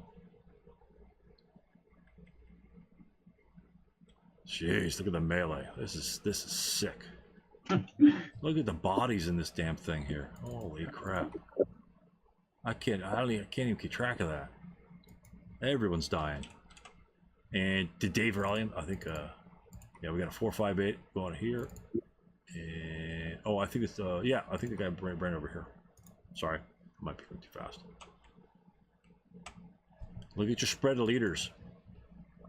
We got a leader still on this side, and for when these guys die, that means this side has a good leader there. We have control of this building here, and we have this guy maybe be able to make it down there. What turn is it? This is Axis turn 5, so we need one more Russian player turn. Where's this unit going? I would say to D2 if he can make it. Can he make it there in one turn? If he goes CX, 1, 2, 3, 4, 5, 6. Nope, he can't do it. He's going to be 1 hex short. Yep. He's going to be 1 hex short. Remember I said about 1 hex, gentlemen? 1 hex is all that matters. All that matters is that 1 extra hex. Yeah, if he was in L2 instead of M2, yep, he would have made it. And sometimes if you're on the road, in this case the road's a little closer anyway, but if he was on the road, he could possibly get on the road, use that road bonus to get maybe that 1 extra hex and go in there. So now this unit cannot get to this building here, and the German player might have seen that, and therefore you no longer have to defend the area, just like all the other games, gentlemen, that we saw. No longer need to defend, you head on over. And that's what just about everybody did. Just you saw the situation, you read the game situation, and you make that adjustment. And this is the adjustment, and this is one hell of an adjustment. Why? Is because we have a mass of bodies just blowing up right here. And so this is anybody's CC right here. That's only 2 to 1. That's only 2 to 1. That's a 7. You could easily roll 8s all game. And we only have 2 more close combats left. You know, this is anybody. This is still this guy needs to die, and that's going to be hard to kill him. And these guys need to be vacated as well. Very difficult. But what can this guy do? Well, he can charge in. He is, again, he is how far away from this building? 2, 3, 4, 5, 6. I don't think he can make it. Right, very close to it though, right? Assuming he doesn't get fired upon. 3, 4, 5. Yeah, 6, yeah, he would be. Yeah, he's still one hex he's short. 1 hex away, right? And so, oddly enough, gentlemen, and I'm not saying not being here isn't a bad place to route to, but oddly enough, being in any one of these other locations, in terms of mobility, if we're just going to get into this building at the end of the game, you know, if we're here or here, that's a 2, 4, and then advance. You know, it's a small building. If this guy moves to the building, he's going to go 2 and then advance. So again, that's like 3 turns down the line, thinking about where you might need to go. But in this case, that 1 extra hex is killing us. This is something that is you really don't plan for. It's like, oh, I have this opportunity. The window's open. I can go onto it. So nothing's wrong with routing there. He's closer to the leader that was on this side anyway. If he's over here, he's probably going to be screwed. You know, if he has to route, then he's got to route much even further away. So this is just fine. It just so happens that this is just a weird situation where you're like that 1 hex away. Both units is just about 1 hex away. So, but this is just a wonderful, absolutely fantastic CC game. And did we get a kill here? Yes, we did kill the German right there in close combat. And it is the Russian player turn. Yep, allied player turn. And oof, we got a, oh my god, we got a couple 11s. So then we're swarming the building. That guy's broken. What are these guys doing here? What are they going to be doing at the end of the turn? Well, in the advanced phase. They're going to be, jumping, fire and then jump on the 9-2. Those guys, and maybe these guys are the only one that can get a hold of that squirrely 9-2 in the corner. And luckily, he blasted him and got rid of half of his firepower. Fantastic shot there. This guy, what happens to him? Whoop, he just turned invisible with a 5 shot. So he just and what can we do here? He takes the 2 shot here instead of taking the bad shot there. Do you see that movement, gentlemen? You say, why did he take that residual, Stu? That's crazy stupid. If he goes here, how many movement factors does this guy have? This is huge. Let me back up. Hopefully it won't blow up. This is very important. Because what I've always say is avoid the stupid residual firepower like the plague, right? That's a 2-2 shot he's going to take. Why do we take that 2-2 shot there? There's 2 reasons. Give me one. You didn't want to CX and go around it. Right? Why don't we want to take the CX? Because then everybody would be +1 when you go into close Because combat. we're going into close combat. That's that's going on here. He can't afford to go CX. So you can say, okay, so what? So what, Stu? He doesn't go CX. Look at the situation. Okay, so we go into the residual. Can we avoid the residual, and where can we go? We can make it to close combat, right? He goes Sure, here. We can go here, and where else are we going? L4, right? We can make it a close combat, but what does that give the German player? Point blank at a guy in the open. Or Guy in the open with a -2 leader. 4, yeah, 4 minus 4. 4 yeah. minus 4. You think this guy went invisible fast? This guy's not. This guy's just going to turn into vapor. You know, 4 minus. So I can't even contemplate what the hell that roll was. A 5 is just straight up kill. We take a 2 minus 2. Do we care about a 2 minus 2? What's he going to roll? 7, right? What's the 7 give us on the 2 chart? No morale check. What's our morale level? 8. Yeah. 8. You know, we should be rolling a 7 or less, but a lot of times. You know, if we pin, we pin. You know, whatever. 2 minus 2 Vera. Can he fire upon us? The next question. Can he fire upon us when we take that residual shot? We move in the hex. Boom. We're in the hex. There's Can't our. fire. Yep. There's a can't 2 fire. there. Please make the roll. Oh, damn it. Okay. We're gonna assume he makes the roll. I'm gonna pull for Dave here. We're gonna clone this guy. We're gonna make the roll. So we make the roll. Now where do we go? I'm gonna hit this guy. Yeah. Now you can go into M5 for Yeah. 4. And say, Stu, he gets fire on him. So why? Why do we care about that? Do we care? Not really. It'd be a 4. Be a 4 even. Right. Yep. 4 even versus a 4 minus 4. What do you guys want to take? I'm going to take this one here, and I'm taking the 2 minus 2 with 8 morale all day, and I'm gonna pop that guy right there into the building. The building that building's huge. It's a 4 modifier. That's essentially a 4 column shift. That is a 4 column shift on the firepower chart. Yep. So instead of a 4 even, it's essentially equivalent to a 1, 2, 3, 16 chart.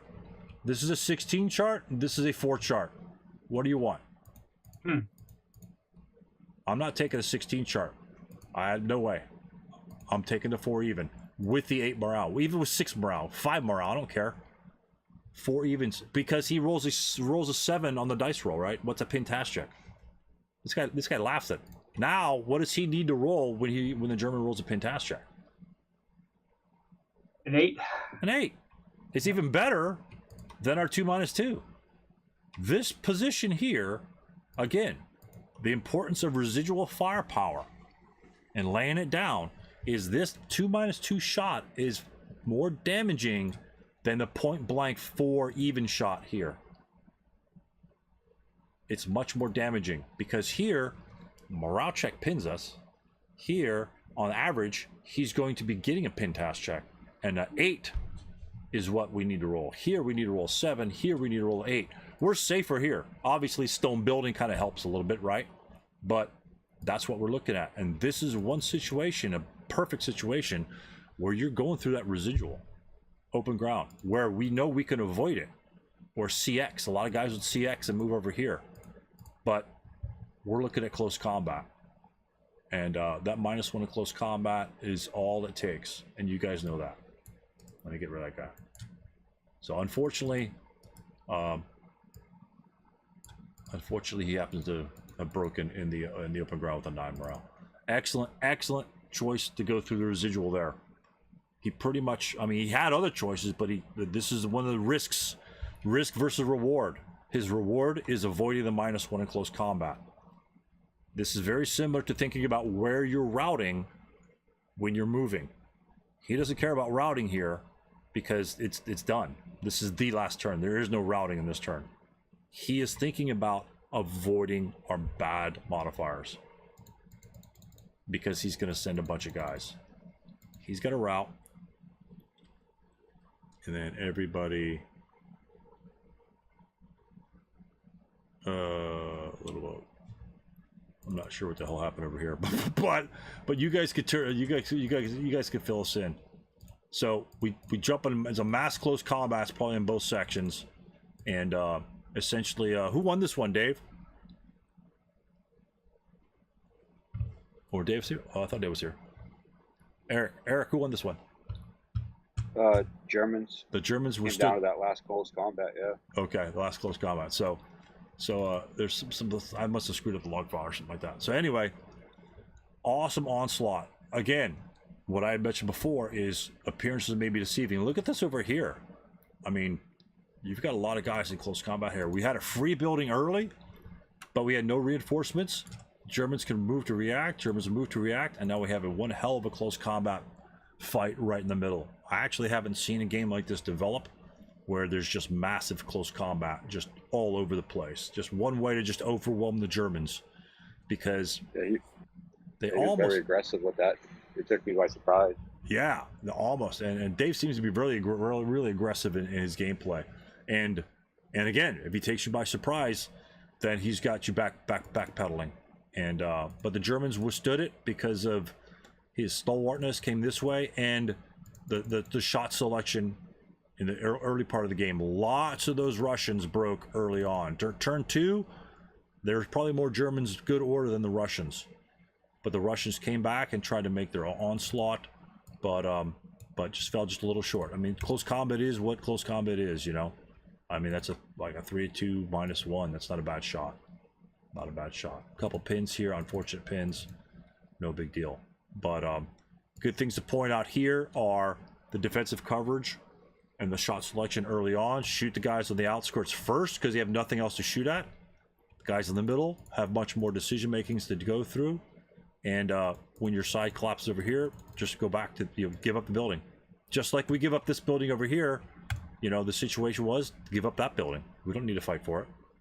He still needs to take this one here, and we can possibly defend against it. And it was one hell of a fight. That's another reason why I like the scenario. I mean, we've seen 2 games with the exact same setup, play very differently, and this one here, very different setup in the front, very forward defense, but then a very aggressive attack on it. So that led into a lot of close combat and a very close game to the end. I mean, I know both players are probably gripping on this one here. And Eric, were you gripping on this one pretty good, or? Yeah, the entire game. Yeah, it looks that way. Just by look at the review, it's like, hold it. It just goes back and forth. Okay, someone has advantage. Okay, now what do I need to do? And because it's such an intense game, you need, again, the more tricks you have in your bag, the more comfortable you are in what you can do. If you panic in a situation like this, oh shit, I need to get over this building and send these guys over this way, and say they get pounded on the way there by some really weird shot from this direction, then you're going to be in big trouble, because you're probably not going to be able to run quickly. And so makes it a really interesting game where really tight decisions. Do I fire here or do I retreat? He retreated to preserve his force, because the Russians still have to cross that road, right? And look what happened. He retreated here, or at least some guys retreated here, and the Russians had to devote some units to come down here and try and kill him. Imagine if these guys were in this building. That's another 8 firepower, potentially 8 firepower, if not more, if the guy wasn't CR'd. I'm not sure what happened here. But every little thing happens in close games like this. Every little decision that you matter. Distract him. Leave a guy over here. Now you have to come kill him. Come kill me. I'm covering the road. You got to come kill me. Or you've got to take shots. Because what does the Russian player not have in this game that the German players have to get across the roads? Smoke. Yep. The Russians got to take it. The Russians could assault move, but they're only moving 1 hex because of the scenario special rules saying that they get like snow gear, that they eliminate the first fire move in the open, but they're only moving 1 hex, and it leaves in the open. So anything can happen. The 9-2 can just move over here and advance fire phase 4-2 on anybody down that road. So it's again, these little decisions make a big difference in the game. Fantastic game. A wonderful replay to watch. Let me fire the other one up real quick. I think we have time to see. I think this is Craig and Eric's. It should be Craig and Eric's. Yeah, oh my god, look at that. Holy shit. Okay, I'm in. This is Craig and Eric's game.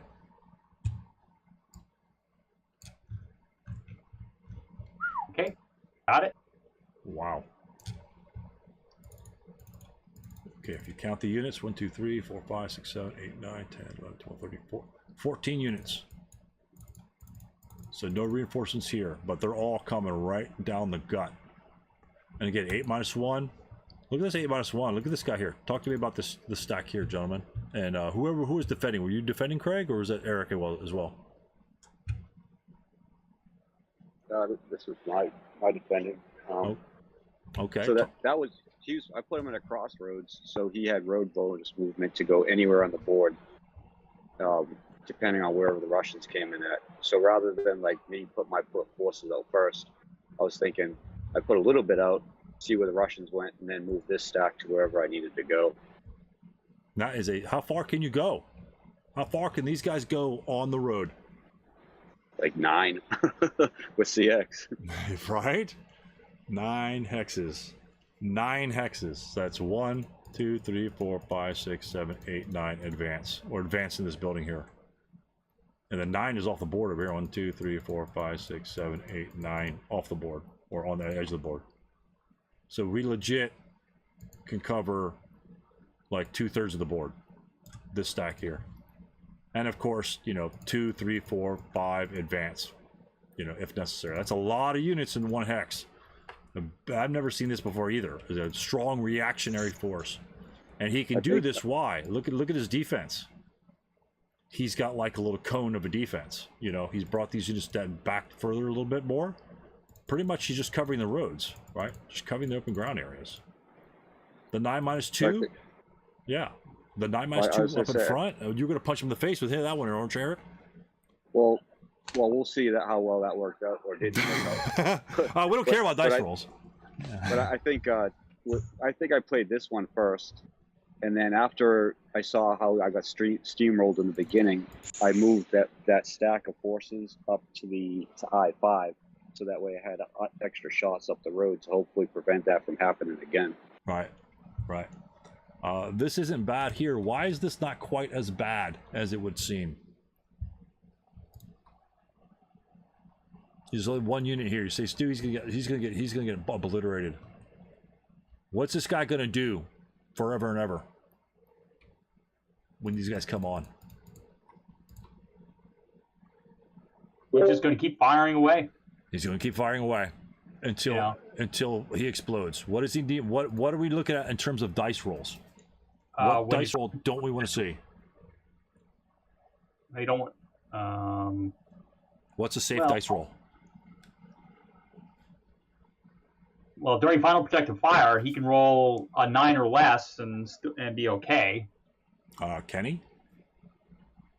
During final protective fire, because if he rolls a 10, then the squad pins. If he rolls a 10, what happens to the leader?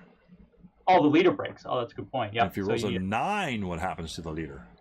Leader pins. Yeah. Okay. Yeah. So you don't want to roll a 9. And then the squad will break. So 8 is our safe bet right here. I always think that it's your leader. Your leader's gonna pull it through, but if he pins, then everyone with low morale is gonna be broken. So 8's a roll. 8's not bad. 8's really, really, really good. If I'm final protective firing with an 8 minus 2 modifier, I'm happy with that. If I have to roll an 8 or less, I'm doing it all day long. Plus, he still has the same flanking forces. These guys can fire too. He doesn't have to final protective fire until like it really gets heavy.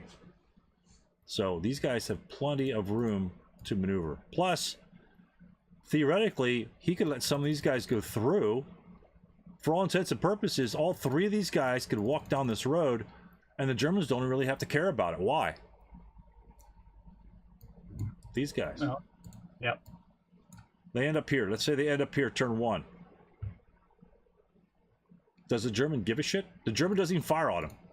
The German's going to save all of his firepower for all these leaders over here and all these stacks of demos and mediums and machine guns and all the toys the Russians are bringing, because his 9 minus 2 is going to be taking the heat.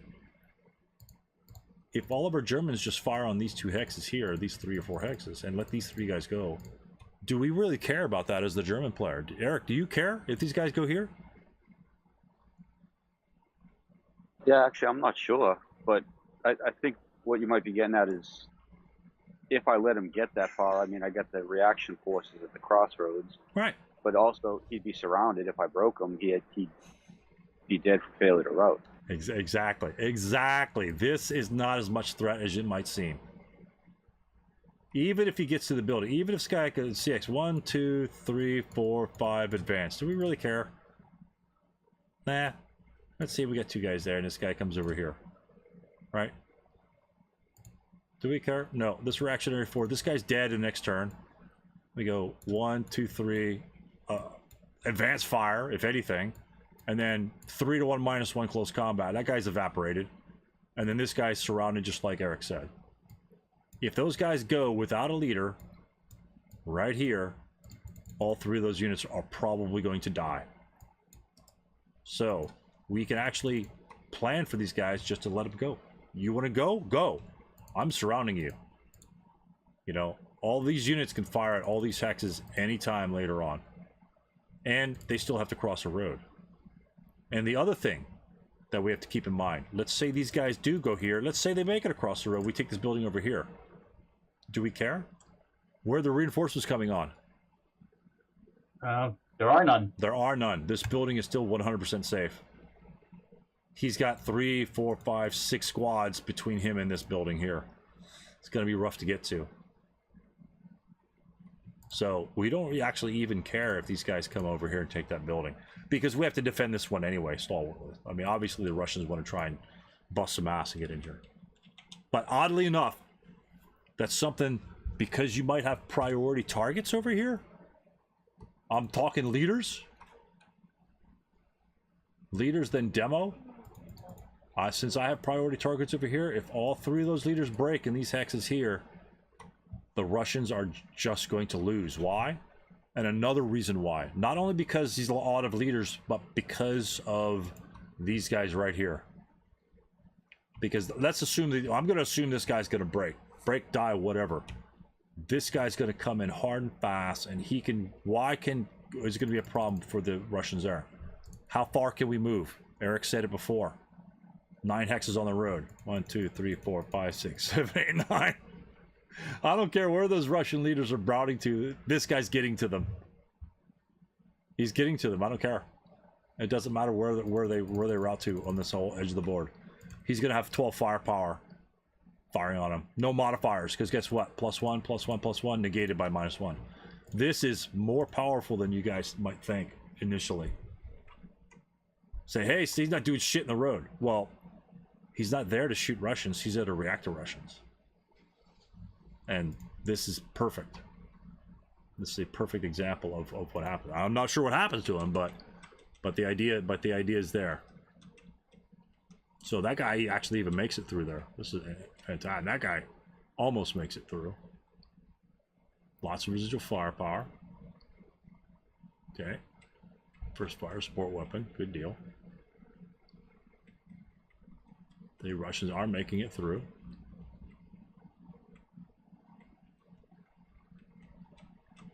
Firepower. Tons of guys going there. Guys get K'd. First fires over. Look at that. Look at that. Oh my god. Look at this wall of residual, gentlemen. Mm-hmm. That's pretty sick. A lot of Russians did get through. I don't really care about that. But the wall of residuals is pretty impressive. I mean, some Russians are going to get through. I mean, that's just part of the game. And he probably got more through than I would have. That I would enjoy if I was the Germans. But there's a ton of residual firepower. And this guy here, I mean, you're talking 2 -1s, 2 evens, 4. Those are free attacks. These are like free German attack squads right here. You know, any minuses, 2 -2 in the open's a 6 chart. You know, 6 flat. So lots of residual firepower. And they just happen to make it through. Keep blasting. I mean, they just make it through. Which is just crazy. TM there. Did we survive here? Tell us we survived. Oh, we survived. Wow. Amazing. All right, tons of Russian units. Where's our leader? Our leaders didn't make it through. We didn't do a ton of damage to the Russians, but that's what happens. I'm not worried about that. We fired as much as we could, as best we could. We got a couple pins here, you know. This guy's broken. He's going to be in big trouble. No big deal. But our reactionary force and probably one of these two squads over here is going to make it to our building. Might be tough. Might be tough running. And then 9-2. I'm not sure what he's going to do. Guys are routing back. He can only route straight, right? Because he can't. Because he can see him. He's got to go straight back. Well, there's a problem right now, though. For the German, who has control of that center building right now? Yeah. The Russians. Yep. So now we have to clear the Russians from the building. Right. In that aspect. Yep. But I wouldn't have expected all these units to be. Yeah, but right now, that's big. That the Russians in there first. Yeah. Why does this happen, gentlemen? Why was it say, hey, you know, the defense is terrible? Oh my God, but that's I can't believe he set up like that. No, this is aggression. Just like Dave. Last game, very aggressive. This game, very aggressive. You don't want to put 15 of your guys here and assault move on the board. Because what's that going to allow the Germans to do? Just as Mark points out, the Germans are moving into this building 100% of the time. At least one guy is going in that building 100% of the time. Then you just get bottled up. You have to penetrate through. I don't care how many squads you lose. Let's say you lose straight up. The Russians lost probably 2 squads in this mess. You know, at least a squad. I see a couple half squads here and there. He's got 14 units. He's got to take this building, and he's got to reach one of these other ones. So even though all the Russian units might park right here, we still need to reach out and touch someone over here on the side. Yeah. So it's really rough. But his aggression buys him time. It is turn 1. It buys him time to be able to approach those other buildings and figure out how the Germans are going to react. And we do have a close combat over here, surprisingly. So that's going to tie one of the Germans down, which really helps a lot. And we have a CC over here. 9-1 to 9-2. Most of the time, the 9-2 will win out on that one there. But in this case, Wow. somebody got vaporized. But that's a swap from a 9-1 from a 9-2 leader. That's just what happens. At least one leader's gone. Is that a decent exchange? Look at what's happened. This is the end of the close combat phase of Axis turn 1. Let's evaluate what units are left on the board. How many leaders do we have as the Germans? We have 1. Actually, there was 1 here. Yeah, he died too. We have 1 leader. How many do the Russians have? Russians have. It looks like they've got just the 1 leader left as well. Yeah, he's got 1 corridor, 1 broken here. Yeah. 1 broken there. So this you might consider keep him DM'd. Why is it necessary to keep this guy DM'd if we can? If we're shooting at a unit. If we're shooting at a unit, open ground unit right here, 458, or 458 with a demo charge, or a non-DM'd 8-0 leader in the back. Who are we shooting at? In this situation. We got to DM the leader. Because if all we have to do is once this leader is still out of the battle, as these units break, he's only going to be able to soft rally 1 every other player turn, which is essentially every Russian player turn. Right. So at that point, you're just trying to attrit him. So these guys have no leaders supporting them. These guys have no leaders. If he shoots here and breaks him, where's he routing to? If he shoots him and he breaks, where's he routing to? This guy. Let's say our leader was up and going right here. He's good order. We got a 10-3 leader right there. Where are these guys going to route to if they break? They clone them. Yep. They have to route. Yeah, they have to route toward the building or the woods. They have to stay in the woods. They can't route the other woods. Yeah. Let's assume this woods does not exist. and that's an open ground hex. Where are they going to route?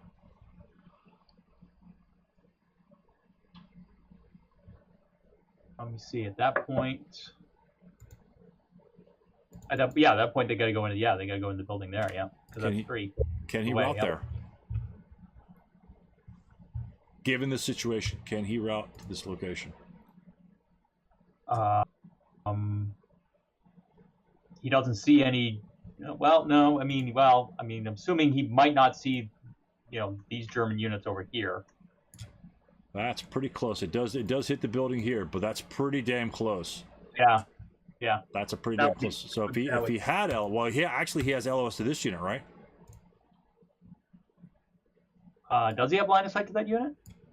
Oh yeah, he does. Yep. Yeah. So he can't go to M. Yeah. So he can't go to M9. So if these guys break, they go here. When they go there, what happens? They gotta wait for the leader to.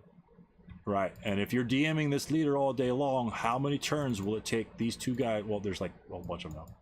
Well, 2 squads to rally. It'll take him at least 2 to 3 player turns, assuming you don't even touch him with this LMG with the long range fire 1+1, which will DM him.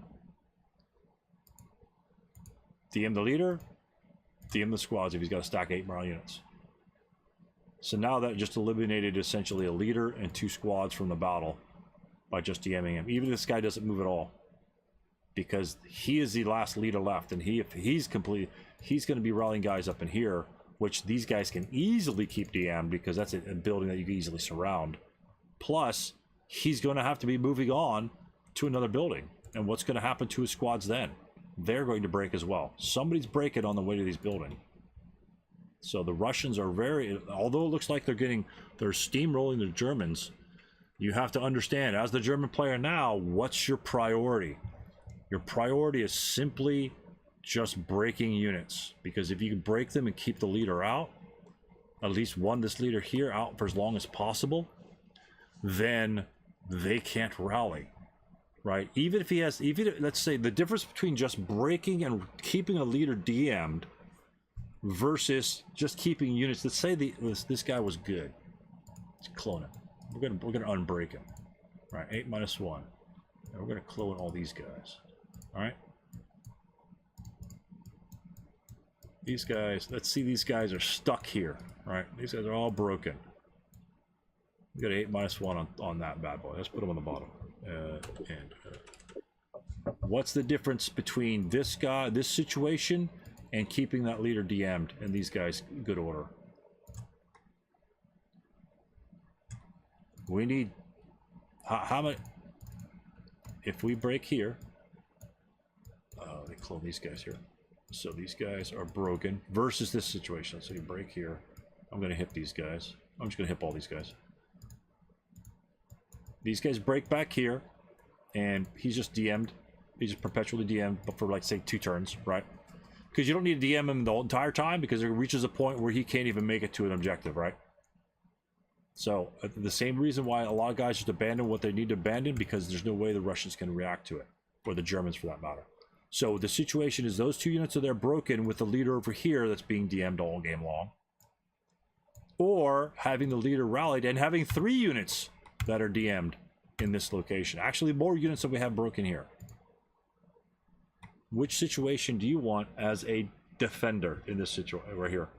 What do you want to be addressing, have to worry about? Which one's coming back faster? Let me ask you that.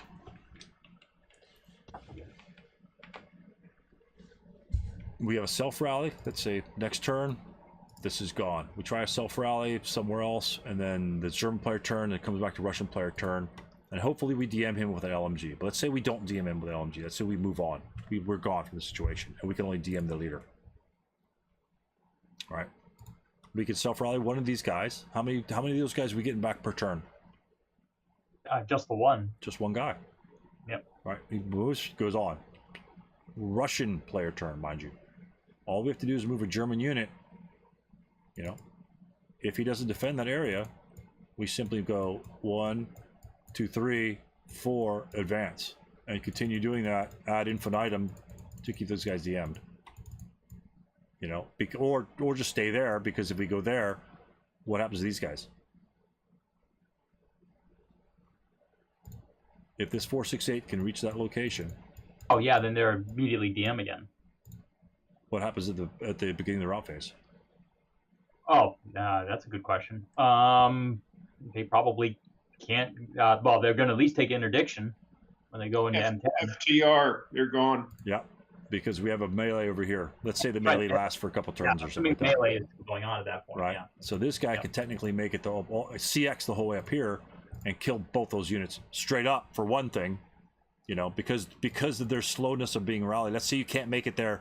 Let's say this guy has to take 2 turns to get up there, but you DM him so he doesn't self-rally. But you could possibly move that. But this guy here, obviously you can do the same thing here.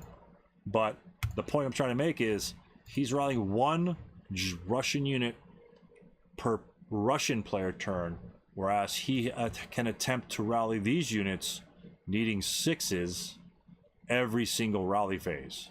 Right. Yep. As a Russian player, I want this situation instead of this situation, because these guys are coming back far faster than this guy. And in this situation where the Germans are in, you want to make sure that you keep as many guys down as long as you possibly can based upon your defensive plan. Based upon your defensive plan, we've got lots of guys left.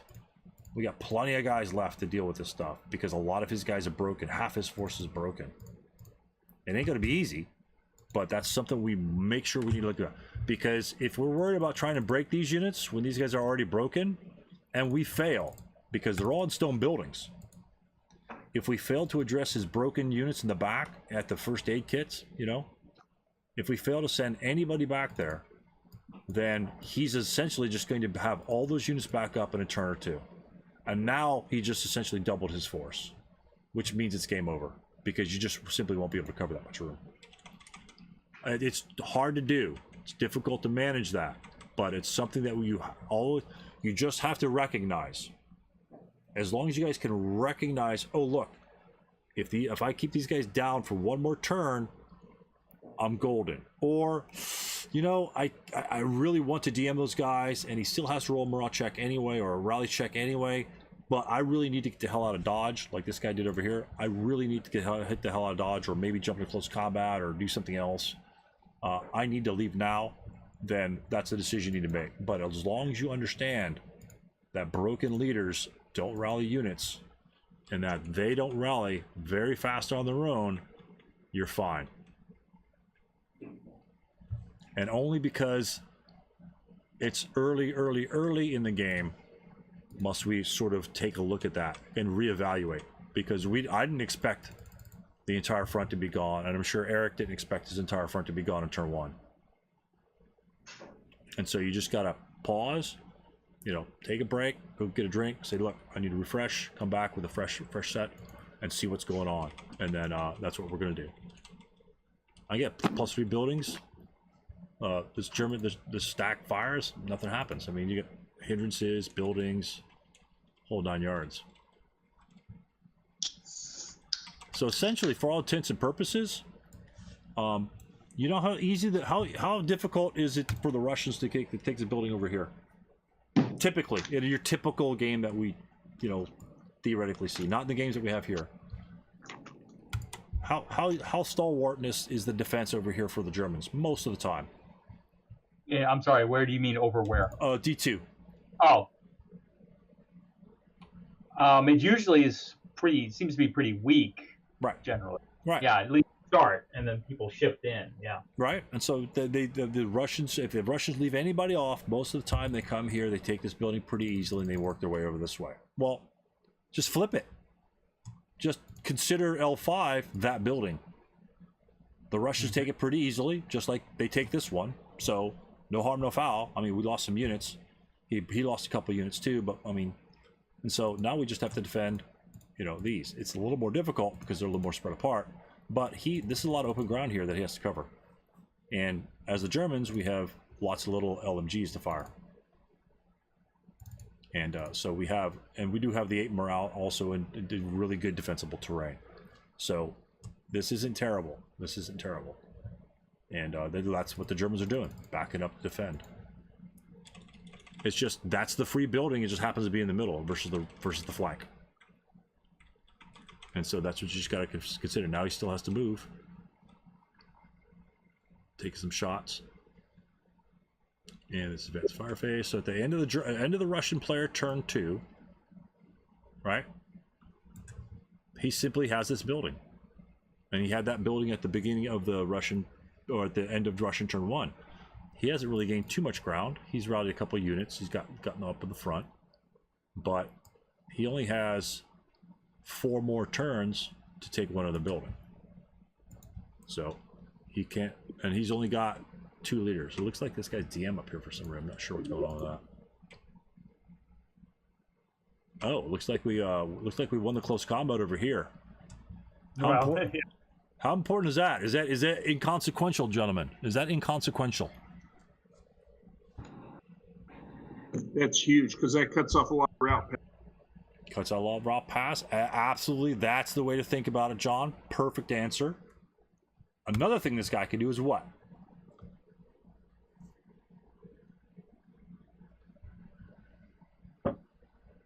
Something kind of simple. It may not lead to a lot. He can cover a couple avenues of approach, you know, a couple -2 shots here, 2 -2, or he could. What he does is it prevents the Germans from, or the Russians from, pretty much just vacating this building. Because again, as the Russians fell short of occupying this building over here, now we have a unit in position that can kind of backdoor this. So we really can't ignore this. Does he have a lot of firepower? Nope. But that means he might have to stick somebody in the back, just because what John said of route pass. Let's say we say, I don't care about this guy. Stu said he's got 4+3 in the building. He's not going to affect me. Big deal. I'm ignoring him. And we all move up here and get ready for a big assault over here. And this guy kind of says, okay, I'm going to be a thorn in your side. And I come like right here, or like right here. And then a couple of these guys break right here. And John's route path cutting comes into play. And what happens to a lot of these guys in the front? They're going to be stuck routing different directions. They may even have to route across the road over here and not back this way. Can you guys see that? A couple turns down the way, this guy's over here, right? I'm going to hit him. And then we have a couple Russians.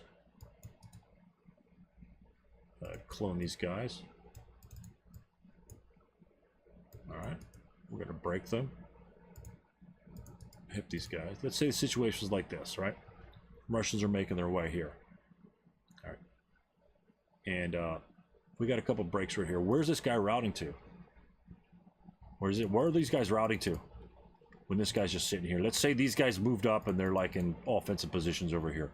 And this guy's just sitting in the building. But yeah, we still control it because we got like 85,000 firepower. Got the 248. The 248's not jumping in close combat. It's not happening. It's not going to happen. He simply has to occupy this location or this location, somewhere where these guys can see him. I mean, hell, he can also advance out in the open just so these guys can see him. Whatever is necessary to get these route paths to change. Where would these guys normally route if this guy wasn't there? Where are these guys going? Go straight back to L5. Can we go that way with these Germans over here? Oh, no. Sorry. Right. So we have to kind of go up this way, right? We have to meander up through this way. Because we already have one side of the equation, one side of the triangle already locked down.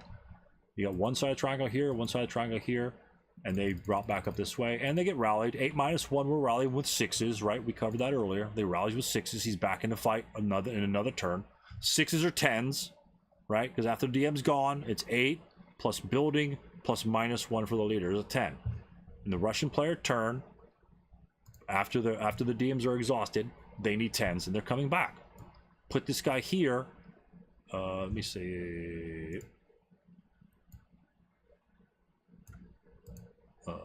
Well, this guy's gonna be free. Let's say they both broke right here. Where are they gonna route to then?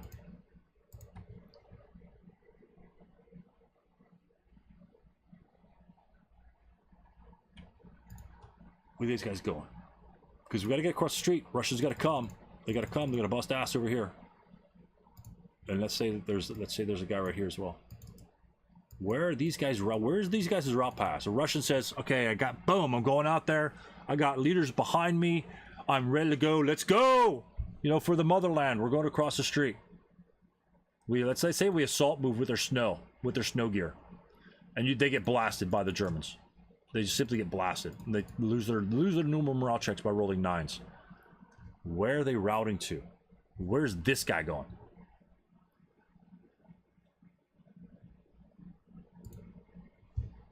P5. Right, P5. He's good to go, and then he routes back further. Where's this guy going?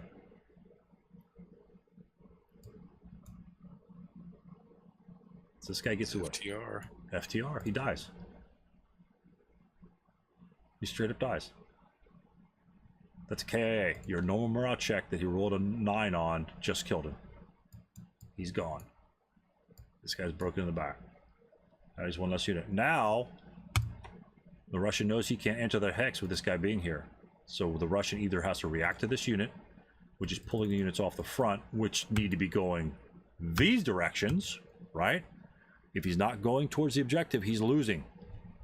But he can't ignore this one because the Russians cannot occupy this hex at any time in the game in this situation, because anybody breaks there will die.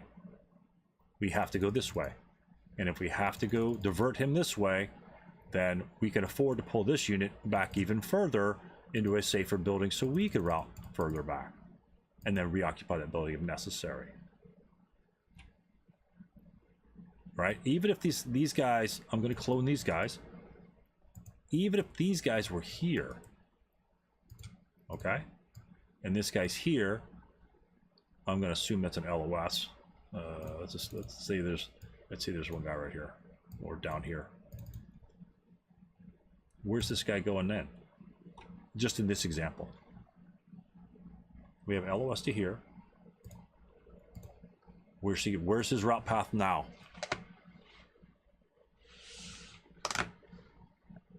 Where do you want him as route him as the Russians?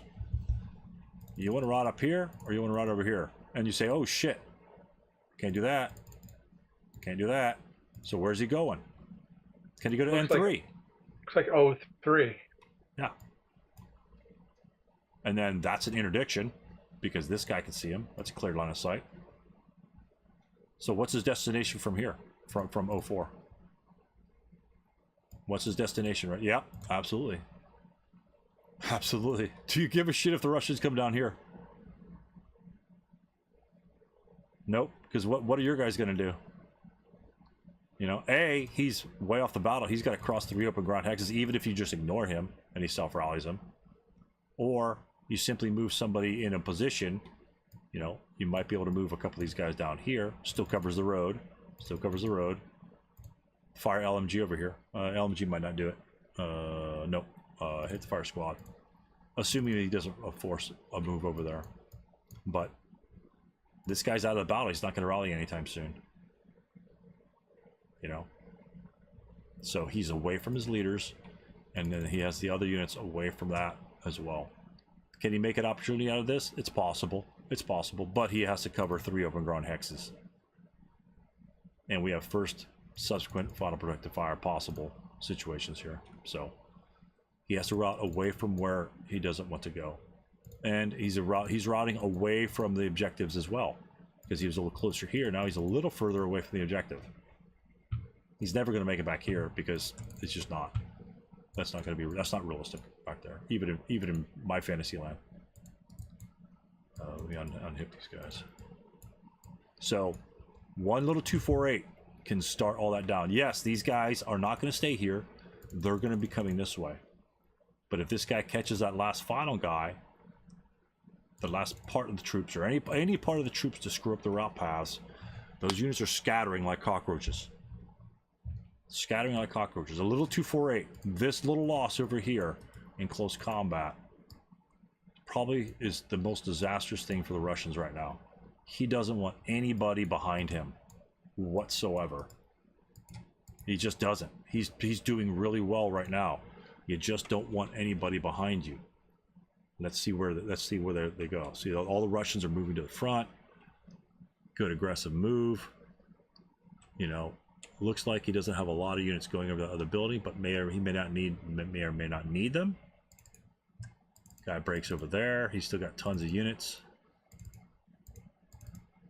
Yeah, still got tons of units. Germans still have a decent amount of units. Okay, here's the push. That guy gets vaporized. You know, a couple lucky rolls here and there, guys. We always get those lucky rolls. Right? We got some Ks early. That's straight up KA, then open road.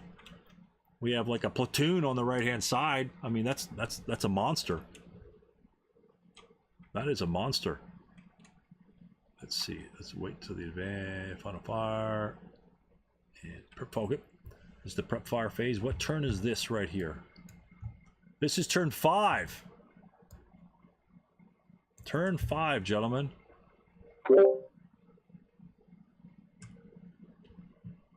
Do we remember what happened on turn 1? We were right here in turn 1. We had, I mean, the entire German defense was just shattered in the middle.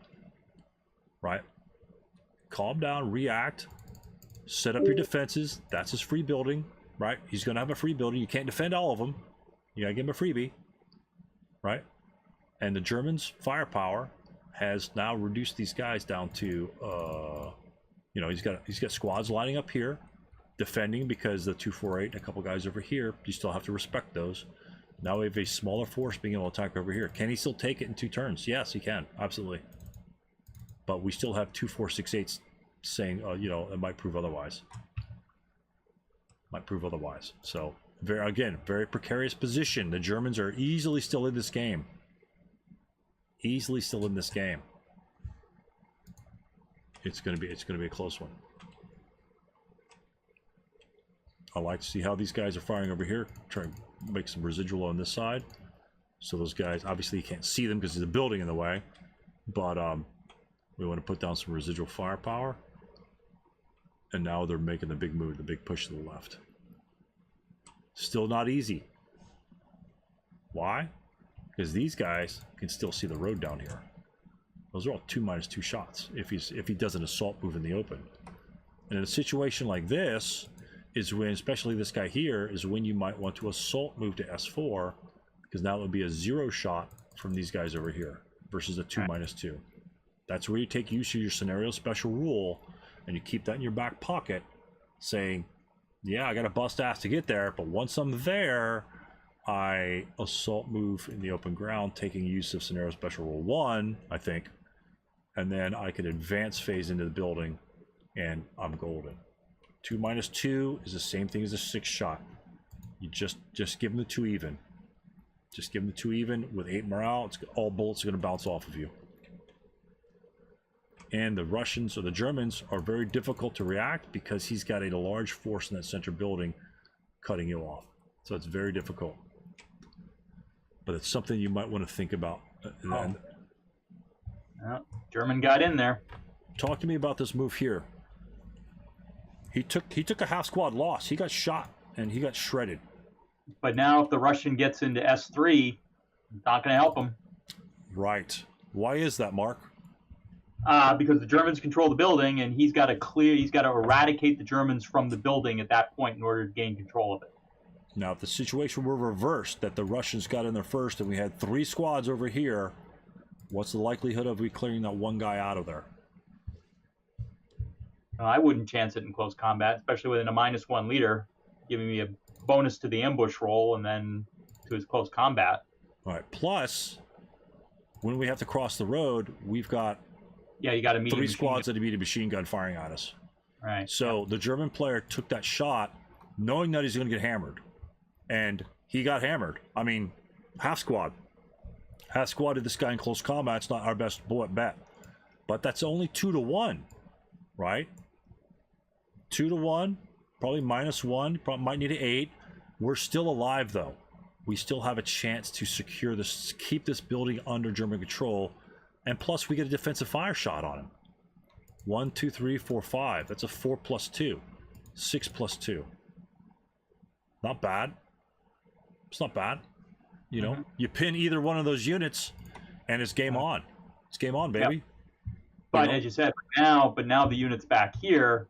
Now, for him to get into position, he's got to go. He's got to run across the street. So right.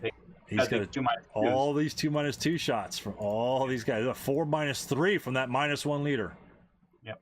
4-3. Here. Assuming this guy doesn't see this. Let's see. He goes around this way, but that's huge. But the German player saw that he has to take, you got to take that shot, and he luckily he was K'd.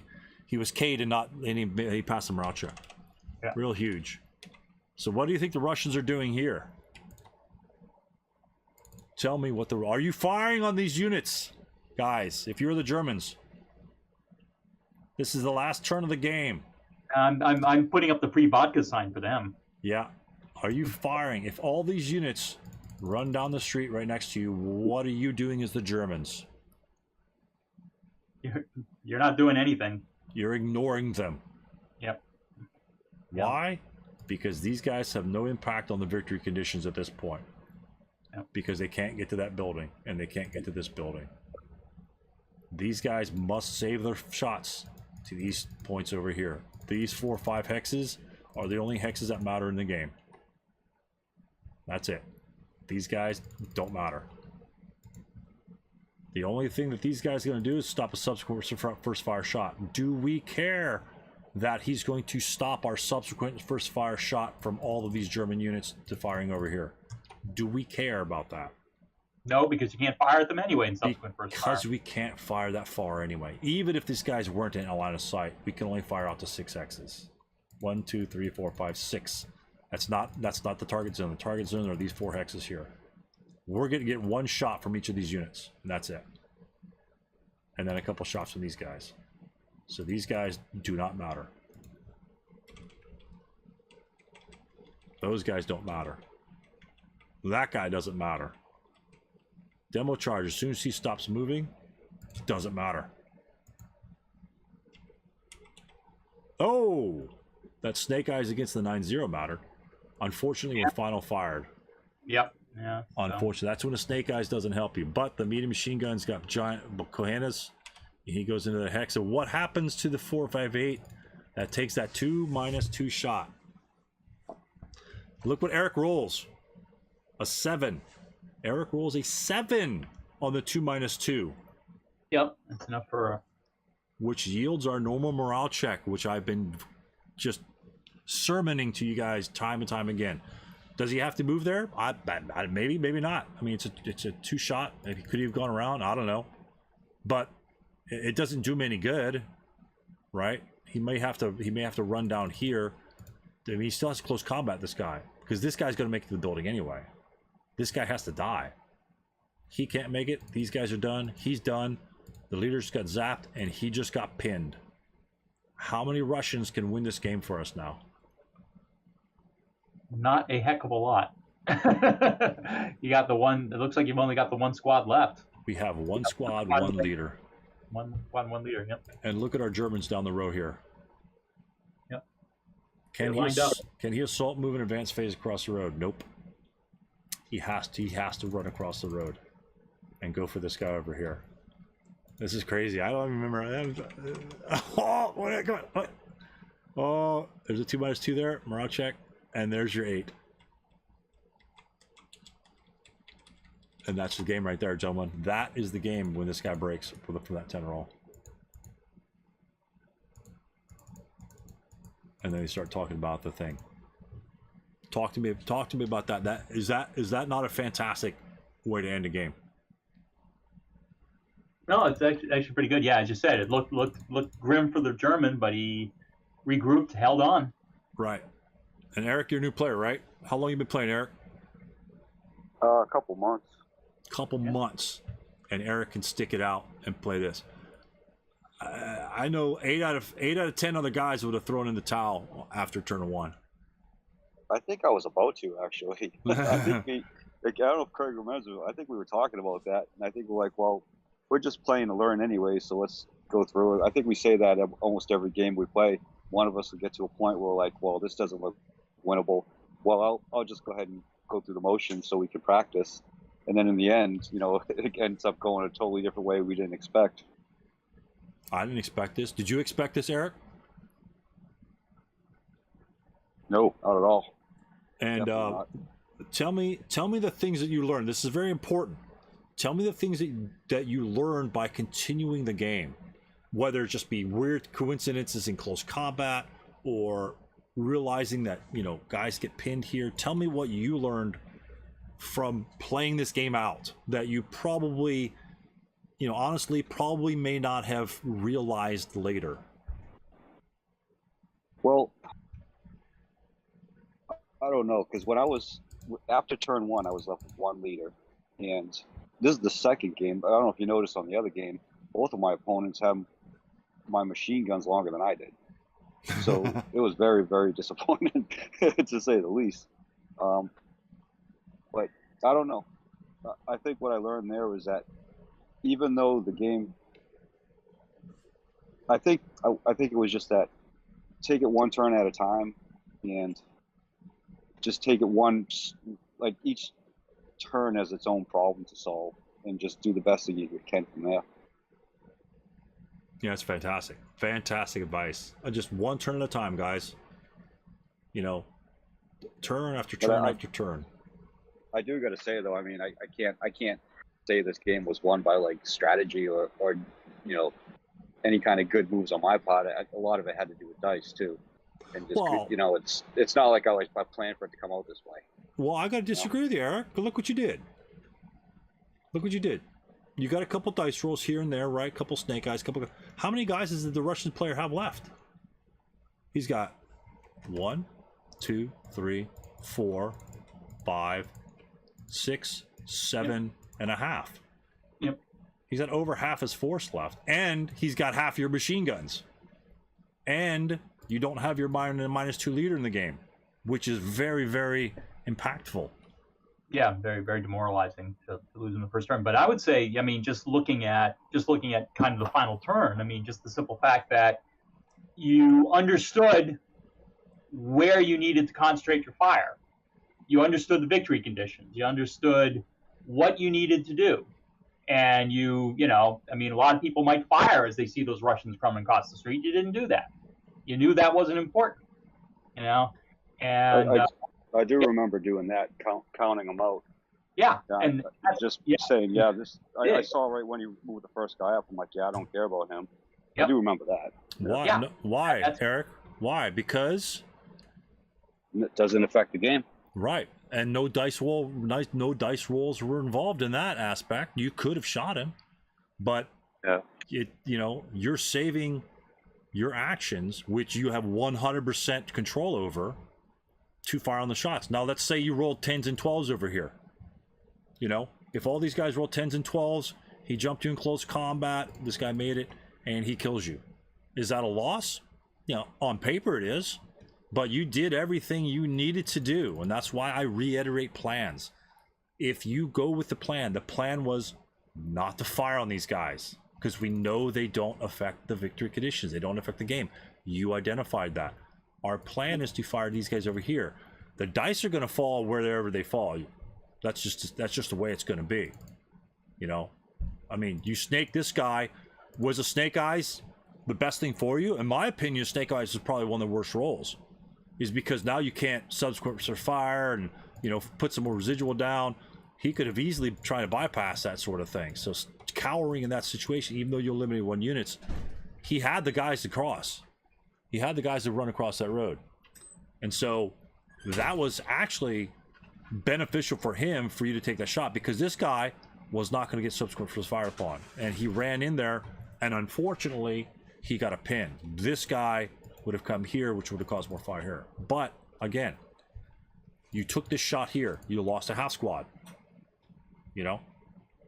You kept these guys. Nobody fired. This guy fired on important targets over here that could possibly move here. He's got to fire him because he can go here and here. You got to fire, and that way just leave as much firepower down as possible. You did the right things. Your mental game was there, even though you, like you said, you wanted to give up. But we're learning. Let's go continue playing. Guess what? After 20 some plus years, probably hell more than that. My kids are over 20. I'm still learning. And I'm learning more from you guys than I ever learned on my own playing 50, 60, 70 games. That's a straight up fact. I'm learning more now with our discussions than I ever would have learned before, than I ever have learned before, period. And so you're always learning in this game. regardless of what you may think of how badly a game goes, things like that. This is a fantastic example of the game going south very, very, very fast. But you had your decisions in your mind you had to make, which you stood by, and then, you know, dice, you know, we both rolled dice, and so he could have easily passed a morale check and gone across, no big deal. You know, you could have rolled a 3 and he could have had a half squad go over, jump in close combat. But as long as your decisions are sound, because your decisions are fully under your control, the dice aren't, but everything else in the game is. Moving, routing, you know, advancing, you know, who you rally, who you self-rally, all that stuff is 100% in your control. So dice rolls, they come in play a couple phases. Yeah, a couple guys can break here and there, unfortunate rolls, but you know, it's just part of it. And that's just the beauty of the game, is it keeps it exciting and it keeps you in the game. You know, if this is just a regular chess game, you know, you'd probably have to capitulate because, you know, you probably lost half your pieces before the enemy even loses one. At that point, yeah, you probably want to forfeit. But not in ASL because of the random factor. So, absolutely fantastic game, and just a fantastic game, and your stalwartness in this sort of thing. So, but any other questions on this one here? Great game with Eric and Craig on this one here. Appreciate you guys submitting the game. This is a great one to end on the 4 that we had to cover. Just a very, very, very great game. Last one was CC Hell, and this one was anything but CC. Yeah. Yep, this is defensive. The other one was completely offensive. And again, 4 replays of S6. 4 replays that we showed here. First 2 games, exact same defense. The attack, really different. And so we had to see how the defender had to react. Again, mental game. Mental game of that 9-2. Does he swivel? Does he stay in the middle?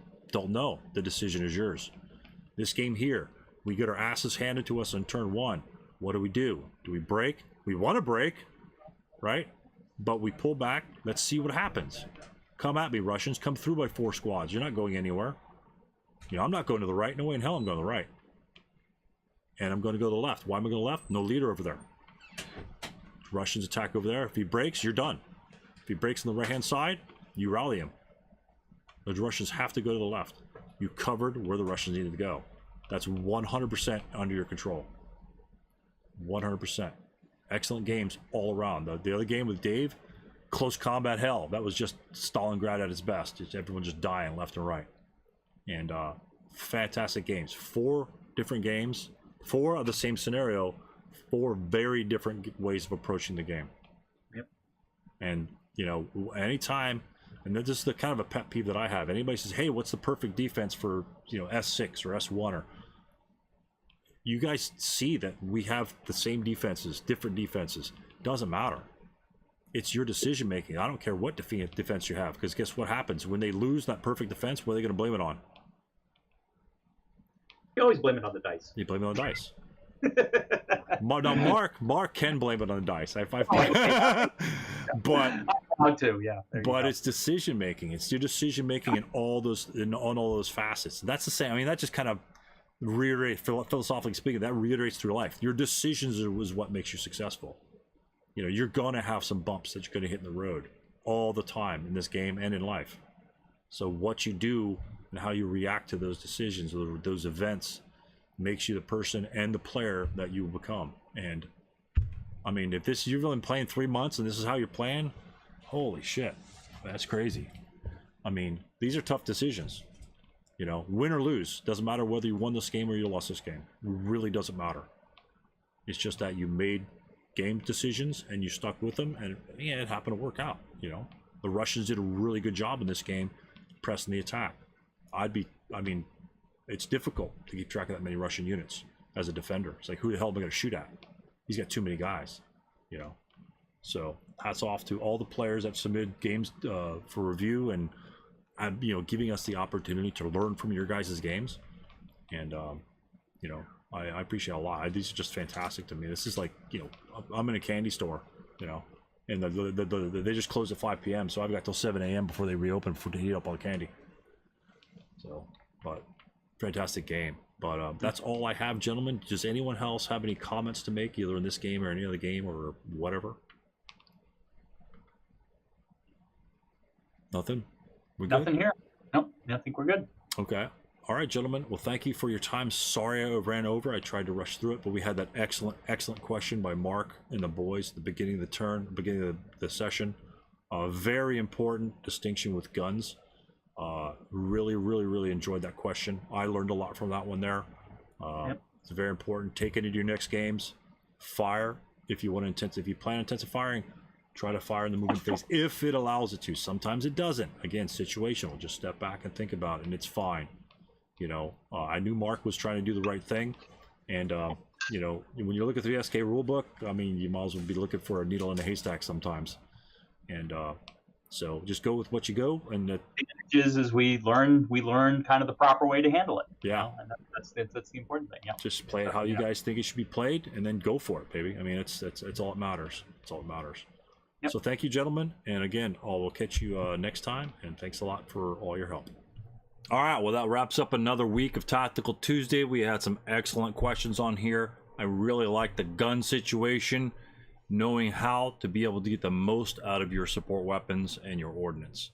Very great questions, excellent scenarios, lots of good examples, lots of good tactics being used involved in the scenarios, even in the younger and newer SK players. So that's exciting to see. So join us next time on Tactical Tuesday.